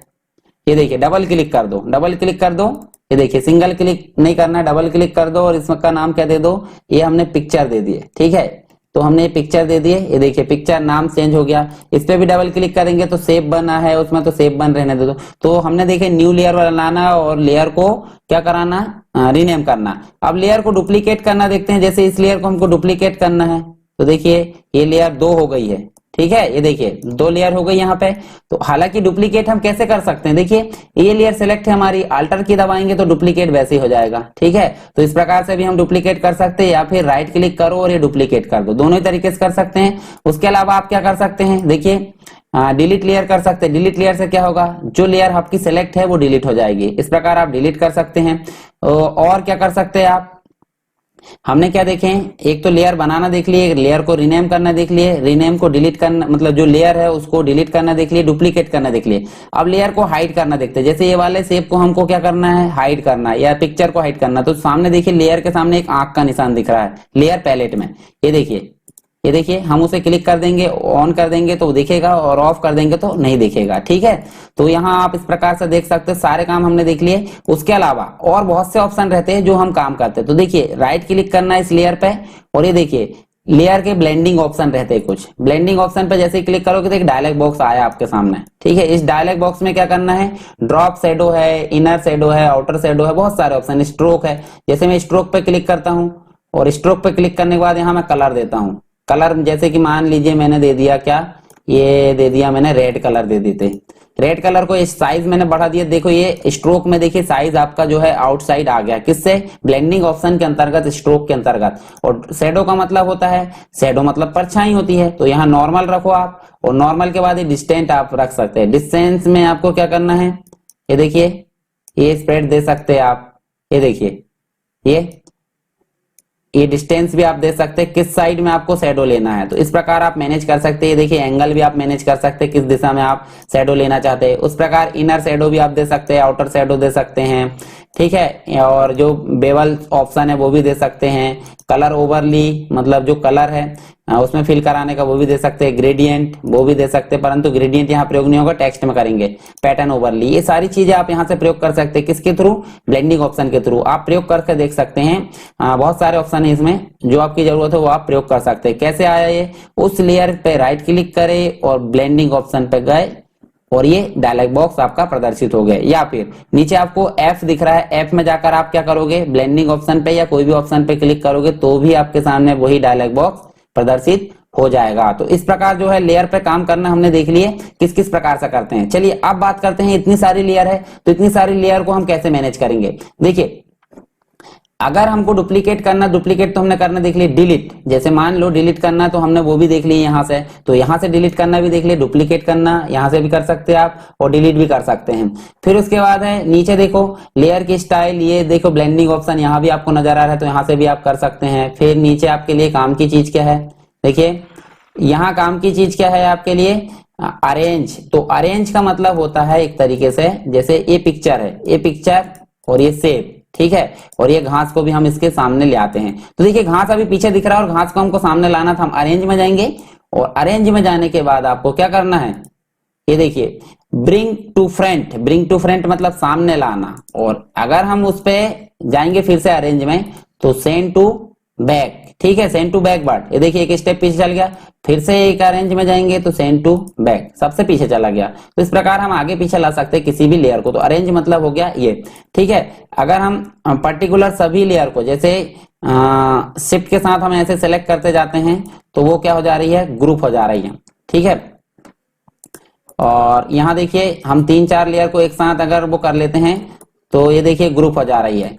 और फिर उसके बाद अगर हमको क्या करना है, उसको अनग्रुप करना है तो एक लेयर को सिलेक्ट कर लो, इस लेयर को शिफ्ट के साथ, ये देखिए शिफ्ट के साथ फिर से आप सेलेक्ट कर लो तो देखिए अनग्रुप हो जा रही है। मतलब एक साथ मल्टीपल लेयर को हम किसके साथ, शिफ्ट के साथ सेलेक्ट करा के मूव करा सकते हैं और शिफ्ट के साथ फिर से सेलेक्ट कर लो तो वो अनग्रुप हो जाएगी। तो इस प्रकार आप देख सकते हैं। मर्ज डाउन का मतलब इसके जस्ट पहले वाली लेयर से वो मर्ज हो जाएगी, ठीक है। मर्ज डाउन मतलब कंप्लीट जो है, जो नीचे वाली है मतलब जो घास है, घास जो है नीचे वाली लेयर यानी कि बैकग्राउंड लेयर से मर्ज हो जाएगी मर्ज डाउन से, ठीक है। हम कंट्रोल जेड कर देते हैं। और उसके बाद मर्ज विजिबल का मतलब होता है कि कंप्लीट जो लेयर है वो एक मर्ज हो गई है, मतलब कंप्लीट लेयर है लॉक हो गई है। और इसके अलावा अगर फ्लैटन करते हैं तो फ्लैटन में कंप्लीट वो जेपीजी फॉर्मेट में, ये इसमें भी लॉक हो जाती है। तो तीनों ऑप्शन है किस प्रकार, मर्ज लेयर यानी कि जस्ट पीछे वाली लेयर से मर्ज कर देगा मर्ज डाउन से, मर्ज विजिबल यानी कि कंप्लीट लॉक कर देगा और फ्लैटन से भी कंप्लीट लॉक। तो कंट्रोल ई जो होता है मर्ज डाउन के लिए होता है, कंट्रोल शिफ्ट ई जो होता है मर्ज विजिबल के लिए, और फ्लैटन इमेज जो होता है कंप्लीट लॉक करने के लिए। तो इस प्रकार जो लेयर है उसमें काम करना देखिए हमने। साथ में लेयर मीनू के कुछ इंपॉर्टेंट ऑप्शन थे वो हमने देखे हैं। चलिए अब देखते हैं हम एक स्टैंप को कैसे बनाते हैं। स्टैंप बनाने का मतलब होता है सील आप कैसे बनाते हो। आप जैसे हम एक न्यू इमेज लेते हैं, न्यू इमेज हम लेंगे यहाँ पे, तो ये देखिए हमने A4 साइज का एक पेज या फिर 4/6 साइज का एक पेज ले लिए, ये ठीक है। रेड कलर आया, रेड कलर को आप क्या कर दो, थोड़ा अलग कलर कर दो ये, और इसको मैं हटा देता हूँ, ये मैंने हटा दिया यहाँ से। और अब यहाँ मैं एक शेप लाता हूँ, ठीक है। शेप कैसे लाते हैं, ये देखिए ये शेप लाया मैंने एलिप्स, और यहाँ से मैंने क्या करा, ये शेप लाया, और यहाँ से मैं क्या कर सकता हूँ, इसको कलर चेंज कर सकता हूँ। और इसका स्ट्रोक देना है तो कहाँ जाऊंगा मैं, एडिट मेनू में। तो एडिट मेनू में भी स्ट्रोक तो आ नहीं रहा है तो हम लेयर से स्ट्रोक दे सकते हैं, तो चलिए वो बाद में देखेंगे। अभी हम टेक्स्ट में कुछ लिखते हैं। तो यहाँ देखिए टेक्स्ट मैंने जैसे टेक्स्ट का प्रयोग करना बताया था, तो आप ड्रैग कर दो माउस के साथ में और आप क्या कर सकते हो, यहाँ लिख सकते हो, ठीक है। छोटा करना है, ये छोटा कर लिए। और अब हमको शेप भी छोटा करना है तो पॉइंटर टूल का प्रयोग करके आप शेप को सिलेक्ट करेंगे, शेप को सिलेक्ट करें और शो बाउंडिंग बॉक्स का प्रयोग करके आप क्या कर सकते हैं, ये ठीक है। ये लोगो बनाने में कितना टाइम लगा बताइए आप जरा, थोड़ा टाइम लगा, ठीक है। परंतु हम अगर इसको बनाया रख लें पहले से तो हमको टाइम तो लगेगा नहीं, वैसे भी टाइम नहीं लगेगा, तो हम सीधा उठाएंगे और उसको यहाँ पे क्लिक कर देंगे तो वो छप जाएगा। तो इसके लिए हमको क्या करना है, ये हमको बनाने में टाइम ना लगे इसके लिए हम इतना डिजाइन करेंगे। साथ में लेयर में जाएंगे और ये फ्लैटन लेयर पे क्लिक करेंगे, ठीक है। और आपको सिलेक्ट क्या करना है, आप ये देखिए इलिप्स मार्क्यू टूल, और यहां आपको ये सिलेक्ट करना है इतना, ठीक है। इसको मैंने क्या करा, ऊपर कर लेता हूं थोड़ा एरो की के माध्यम से, ये मैंने सिलेक्ट करा। और हाँ सिंपल सी बात है, शुरू से आपने देखे होंगे तो ये कंफ्यूजन बिल्कुल नहीं होगा। देखिए शुरू से क्या करना है, हमको ये शेप बनाना है, शेप के अंदर ये लिखना है, लिखने के पश्चात आपको फ्लैटन करना है इसमें, और फिर मार्क्यू टूल से इसको सेलेक्ट करना है इतना, और अब जाना है एडिट मेनू में डिफाइन ब्रश में, ठीक है। डिफाइन ब्रश में जैसे ही जाओगे आप तो आपको क्या लगेगा, देखिए लोगो बना दी हमने और ओके कर दिए। ये किस में आया होगा, हम इसको मिनिमाइज कर देते हैं और एक नई इमेज ओपन करते हैं, जैसे ये ठीक है, ये ब्रेक्जिट इमेज है, इसमें हमको लाना है हमारा लोगो। तो लोगो कहाँ आता है, जो भी हम बनाते हैं स्टैम्प, वो ब्रश टूल में आता है। ब्रश टूल में आप सबसे नीचे चले जाओ, सबसे नीचे SSW आया, ये देखिए, और इसको हम छोटा कर देते, डायमीटर थोड़ा, ये इतना, ठीक है। और कलर क्या रखना है, कलर आप रख दो व्हाइट। और ये देखिए, ये हमारा जो है बना बनाया आ रहा, सिर्फ क्लिक कर सकते हैं। तो आप समझ गए स्टैम्प कैसे बनाते हैं। स्टैम्प बनाने के लिए आपने शुरू से अगर वीडियो देखा होगा अच्छे से ये वाला, तो आपको स्टैम्प बनाने में कोई प्रॉब्लम नहीं आएगी। अच्छा, आप देख लेते हैं कुछ इंपॉर्टेंट ऑप्शन जो कि आपके जो एडिट मेनू में होते हैं, जैसे स्ट्रोक। एडिट मेनू में एक स्ट्रोक रहता है, स्ट्रोक में आप जाओगे तो आप यहाँ क्या कर सकते हैं, स्ट्रोक दे सकते हैं। जैसे मैं ग्रीन स्ट्रोक दे देता हूँ, कितना, 10 दे देता हूँ। तो देखिए ये आउटलाइन में 10 आ गया है, ठीक है, स्ट्रोक इसे बोलते हैं। उसके अलावा आप अंडू, रीडू, कट, कॉपी, ये सारी चीजें आपको पता है। ट्रांसफॉर्म की अगर बात करें तो पर्टिकुलर लेयर को, अब देखिए, रोटेट करने का मतलब अलग होता है और पर्टिकुलर लेयर को रोटेट करना मतलब वो अलग होता है। तो रोटेट करना, दोनों में डिफरेंस देख लीजिए। देखिए एडिट मेनू में आपको रोटेट ऑप्शन भी दिखेगा, ये हम बाद में देखेंगे। कंप्लीट इमेज को रोटेट करता है, परंतु एडिट जो इमेज है, इमेज का अलग है। एडिट में आपको एक और ट्रांसफॉर्म दिखेगा रोटेट जैसे ही, देखिए यहां भी रोटेट होता है, परंतु ये पर्टिकुलर लेयर को रोटेट करेगा। देखिए जो लेयर हमारी वर्तमान में सिलेक्ट है, जैसे बैकग्राउंड लेयर के अलावा लेयर 1 है, वो लेयर को ये क्या कर रहा है, रोटेट करने का काम कर रहा है, ठीक है। ये देखिए ये रोटेट हो रही है। तो पर्टिकुलर लेयर को रोटेट करने का काम कौन कर रहा है, एडिट मेनू का ट्रांसफॉर्म ऑप्शन। तो यहां अगर करेंगे हम तो कंप्लीट, ये रोटेट भी देख ही लेते हैं। ये देखिए कंप्लीट इमेज को रोटेट कर रहा है। तो यहाँ सारे जो ऑप्शन है वो हम एक एक करके रोटेट करके देख सकते हैं, ठीक है। हालांकि आगे और देखेंगे हम। तो इसके अलावा देखिए ये हमने देख लिए, यहाँ से जो चीजें हमारी काम की थी, जैसे डिफाइन ब्रश तो हमने देख लिए, ट्रांसफॉर्म भी देख लिए, स्ट्रोक भी देख लिए, और बाकी ऑप्शन आपको पता है, अंडू, रीडू, कट, कॉपी, ये ज्यादा काम के नहीं है हमारे, क्योंकि हम ऑलरेडी इनका उपयोग करते आ रहे हैं। चलिए अब देखते हैं इमेज में काम कैसे करें। तो इमेज में काम कैसे करें ये देख सकते हैं हम इमेज मेनू की सहायता से। तो सबसे पहले एक इमेज ओपन कर लेते हैं। देखिए हम डबल क्लिक करते हैं और यहाँ से एक इमेज ओपन कर लेते हैं। जैसे ये वाली हमारे पास में एक इमेज हमने ओपन कर लिए, और इसमें हमको काम क्या क्या करना। तो इमेज में जाइए, सबसे पहले मोड। मोड का मतलब होता है उसके अंदर जो मॉडल होते हैं, मॉडल हम चेंज कर सकते हैं। जो कलर मॉडल हमने पढ़े थे, आपने देखा होगा फोटोशॉप का फर्स्ट वीडियो देखे होंगे, तो उसमें आप समझ सकते हैं कि सारी चीजें जो बेसिक है उसमें आप देखेंगे तो आपको सारी चीजें क्लियर हो जाएगी, और वो वीडियो देखना आपके लिए बहुत इंपॉर्टेंट है। तो यहाँ जो मॉडल है हमारे पास में आरजीबी है बाय डिफॉल्ट। तो आरजीबी जो होता है डिस्प्ले कलर को प्रदर्शित करता है, CMYK के जो होता है प्रिंटिंग के लिए प्रदर्शित करता है। तो यहाँ से कलर मॉडल हम बदल सकते हैं। जैसे CMYK कर दीजिए तो ओरिजिनल वो प्रिंटिंग का कलर दिखा देगा। उसके अलावा मोड में आप बहुत सारी चीजें, जैसे कि 8 बिट चैनल और 16 बिट चैनल आप मैनेज कर सकते हैं। तो 8 बिट ही रहने दीजिए, कभी कभी 16 बिट चेंज हो जाता है तो हमारा कंप्यूटर उस इमेज को सपोर्ट नहीं करता है, तो आप उसको 8 बिट ही रख दो। और यहाँ आरजीबी ले सकते हैं, CMYK ले सकते हैं, कलर ग्रे स्केल ले सकते हैं, यानी कि ब्लैक एंड व्हाइट आप कर सकते हैं। देखिए ब्लैक एंड व्हाइट फॉर्मेट में जाता है, तो आप किसी भी प्रकार से यहाँ पे इसको मैनेज कर सकते हैं। अब एडजस्टमेंट में हम देखें तो आपके लिए इंपॉर्टेंट चीजें क्या क्या है यहाँ मैं वो बता देता हूँ। जैसे एक लेबल है जिसे हम बोलते हैं Ctrl+L के द्वारा प्रदर्शित करते हैं। फिर एक कर्व है, कर्व यानी कि Ctrl+M के द्वारा प्रदर्शित करते हैं। कलर बैलेंस है और ब्राइटनेस है। तो हम सबसे पहले लेबल देखते हैं। तो लेबल क्या होता है, ये देखिए ये बैकग्राउंड को जो है व्हाइट करता है, और ये वाला जो है उसको कंप्लीट व्हाइट करता है, ठीक है। तो इस प्रकार आप लेवल को मेंटेन कर सकते हैं, उसके डार्कनेस को मेंटेन कर सकते हैं। देखिए ये जो है सारी चीजें आप इसमें लेवल में मेंटेन कर सकते हैं, जो आरजीबी है उसका ओके कर दो, करना है तो। उसके अलावा इमेज में जाओ, यहाँ एडजस्टमेंट में जाएंगे तो कर्व आपका प्रयोग कर सकते हैं। कर्व में आरजीबी का जो फॉर्मेट है कंप्लीट आप लाइट कर सकते हैं, कंप्लीट आप उसको ब्लैक कर सकते हैं। तो इस प्रकार इसमें भी आप मैनेजमेंट कर सकते हैं, और पर्टिकुलर एक एक जो कलर है उसको बढ़ाना घटाना है तो यहाँ से भी आप उसको मैनेज कर सकते हैं, ठीक है। इसको ओके करेंगे तो हमारा जो इफेक्ट है वो अप्लाई हो जाएगा। फिर देख सकते हैं हम कलर बैलेंस। तो कलर बैलेंस में जो कलर है आपके रेड, ग्रीन, ब्लू, सियान, मैजेंटा, येलो जो है, इनको कम ज्यादा आप कर सकते हैं। यहाँ से पर्टिकुलर एक एक कलर को आप कम ज्यादा कर सकते हैं। सब ऑप्शन आपके सामने दिए, किसमें, कलर बैलेंस में। तो ये चीजें भी आपको पता होगी, किसमें, इमेज में। उसके अलावा आप देख सकते हैं ब्राइटनेस। तो ब्राइटनेस आप कम ज्यादा रखना चाहते हैं, कितनी रखना चाहते हैं वो भी आप यहाँ से मैनेज कर सकते हैं किसी भी इमेज की। अब यहाँ देखिए कुछ और ऑप्शन है जो काम के है, देख लेते हैं। जैसे कि सिलेक्टिव कलर है, सिलेक्टिव कलर है तो सिलेक्टिव कलर में चारों ऑप्शन आप आगे पीछे कर सकते हैं। यहाँ देखिए जो ऑप्शन आप सिलेक्ट करोगे, जैसे मैजेंटा है, मैजेंटा को आपको बढ़ाना घटाना नहीं है, कम ज्यादा करना है, तो वो उसके अनुसार आप मैनेज कर सकते हैं। तो ये हो गए हमारे क्या, इमेज में एडजस्टमेंट। अब डुप्लीकेट, इस इमेज को आप देखिए, हमने लेयर को डुप्लीकेट करना देखे थे, परंतु कंप्लीट लेयर को नहीं, हमको कंप्लीट इमेज को डुप्लीकेट करना। तो डुप्लीकेट आप कर सकते हैं, देखिए 2 इमेज हो गई, इमेज ही डुप्लीकेट हो गई, जबकि पहले क्या होता था, लेयर डुप्लीकेट होती थी। तो इस प्रकार हम उसको डुप्लीकेट करते हैं। और क्यों करते हैं, ताकि जो मेन फाइल है हमारी उसमें कोई चेंजेस करें तो बिगड़े ना, तो इसलिए हम डुप्लीकेट कर देते हैं। ठीक है, फिर इमेज साइज, तो हम जैसे इमेज साइज बदलना चाहते हैं तो देखिए यहाँ इमेज में गए और यहाँ इमेज साइज में गए और देखिए इमेज साइज खुल गया। यहाँ देखिए हमको विड्थ हाइट पिक्सल में दिख रही है, यहाँ इंचेस में दिख रही है। हम यहाँ बड़ा छोटा कर सकते हैं, जैसे यहाँ 5 कर दें और ये 300 कर दें। देखिए हमारी इमेज इतनी बड़ी हो गई। कंट्रोल 0 से हम एक्चुअल साइज प्रदर्शित करा सकते हैं। फिर से अगर हमको इमेज बॉक्स लेके आना तो हम यहां से तो लेके आते हैं, परंतु हम अल्टर के साथ डबल आई प्रेस करेंगे, अल्टर के साथ 2 बार आई प्रेस करेंगे तो ये दिख गया है।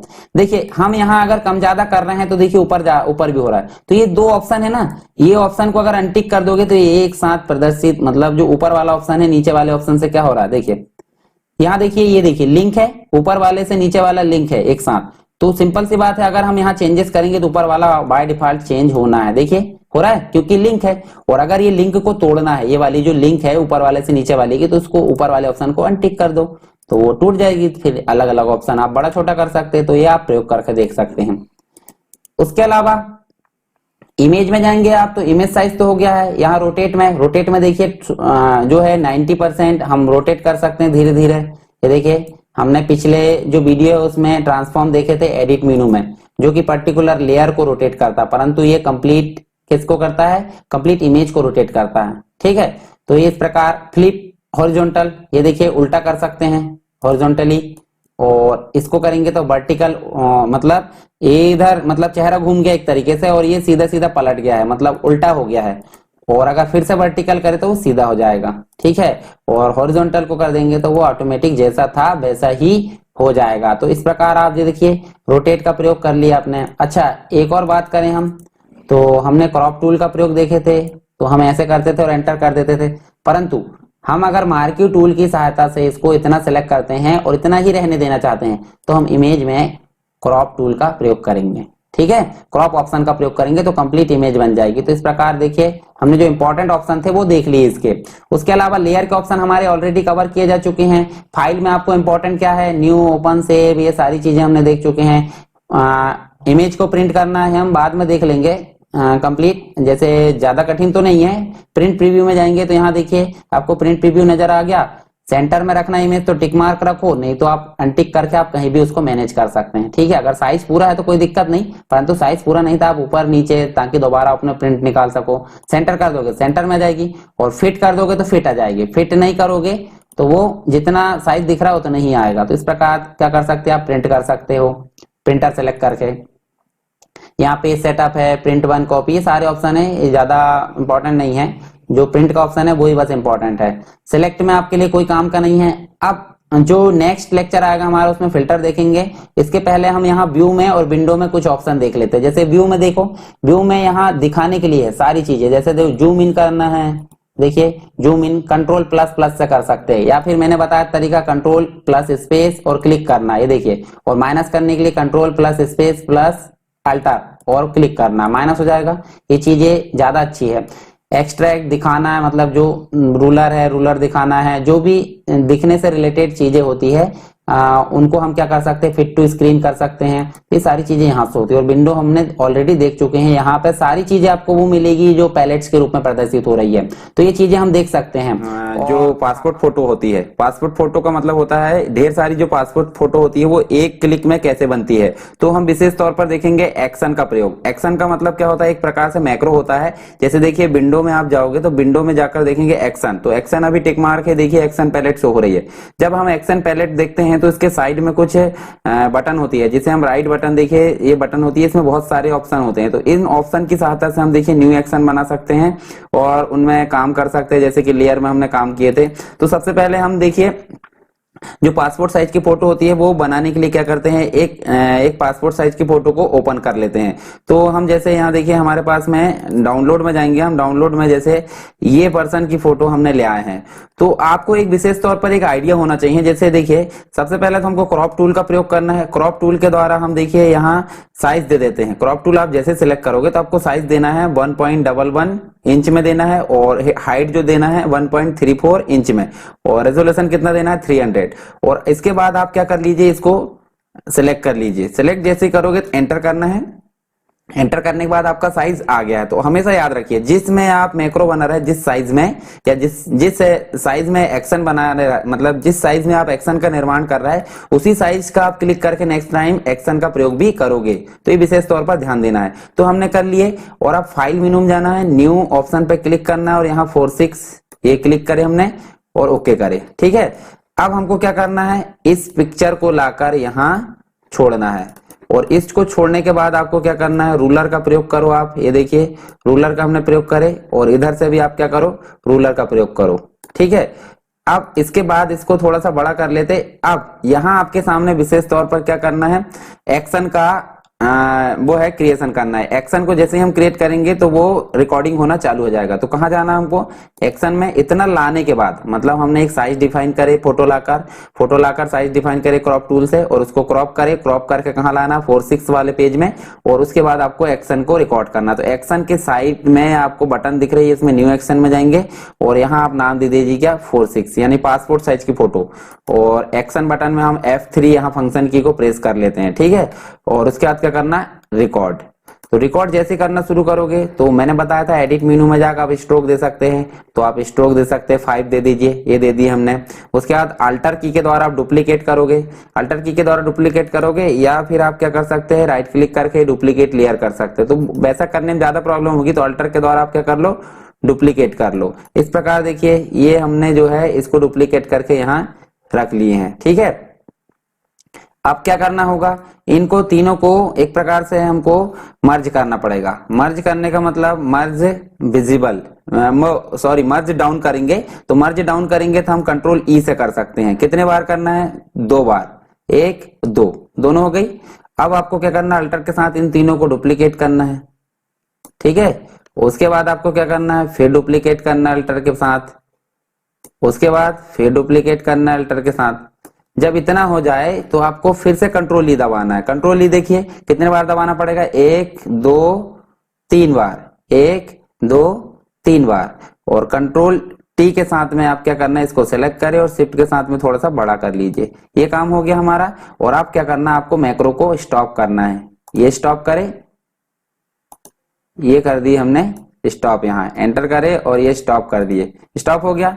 अब इसको मैं अगर बंद भी कर दूंगा तो आपका मैक्रो जो है रिकॉर्ड हो गया। देखिए इस प्रकार हमने पासपोर्ट साइज फोटो को बना लिए हैं। इसको मैं क्लोज कर देता हूं और इसको भी मैं क्लोज कर देता हूं। तो हमने बनाए थे, जैसे ये देखिए, हम एक पिक्चर ओपन करते हैं दूसरी वाली, जैसे ये देखिए ये महोदय है दूसरे, और हम क्रॉप टूल का प्रयोग करते हैं यहाँ से, और इसको इतना क्रॉप करते हैं। ठीक है, और क्रॉप करने के बाद हमने एंटर करे। और अब हमने क्या करे थे, फाइल मेनू में जाके न्यू पेज लिए थे, 46 वाला ये लिए थे हमने, और ओके करे थे।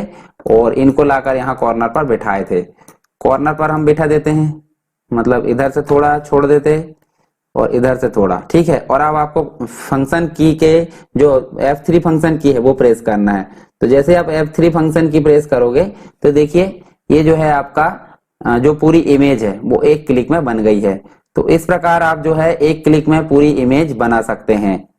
इसके अलावा आप जो है फिल्टर का प्रयोग कर सकते हैं। फिल्टर का प्रयोग का मतलब होता है, देखिए फिल्टरिंग में जो है आपको शार्पनेस मिलेगी, रेंडरिंग मिलेगी। जैसे ये देखिए लेंस फ्लेयर है, तो ये इसका प्रयोग आप कर सकते हैं। ये बड़ी इमेज में आप कर सकते हैं। देखिए सूर्य का जो निशान है वो ला सकते हैं। फिल्टर का आप प्रयोग कर लेना, जो भी आपको जरूरत पड़े, जो बनी बनाई स्टाइल होती है इमेज की, वो उसका प्रयोग आप कर सकते हैं। साथ में एक चीज और देख लेते हैं इसमें, जो कि थोड़ी सी रह गई है।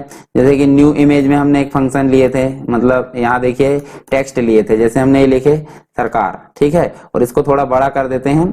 और इसमें स्टाइल का प्रयोग करना है, तो हमने स्टाइल का प्रयोग छोड़ दिए थे। देखिए ये मतलब यहाँ देखिए जो हमारी प्री डिफाइंड स्टाइल होती है टेक्स्ट की, वो हम उसमें चेंज कर सकते हैं। ठीक है, इसके अलावा हम स्टाइल में एडिटिंग भी कर सकते हैं। मतलब जो स्टाइल बनी होती है उसमें हम एडिटिंग भी कर सकते हैं एक तरीके से। तो जो सारी चीजें हमारी इसमें मतलब ब्लेंडिंग ऑप्शन आपको दिखाए थे, ब्लेंडिंग ऑप्शन का प्रयोग करके आप उसमें एडिटिंग कर सकते हैं। अगर आपको वीडियो पसंद आया तो आप लाइक कर सकते हैं, ज्यादा से ज्यादा लोगों को शेयर कर सकते हैं। इसके अलावा आपने अभी तक चैनल को सब्सक्राइब नहीं किया तो चैनल को सब्सक्राइब कर सकते हैं और बेल आइकन को क्लिक करना ना भूले। तो चलिए दोस्तों, मिलते हैं नेक्स्ट लेक्चर में, तब तक के लिए जय हिंद।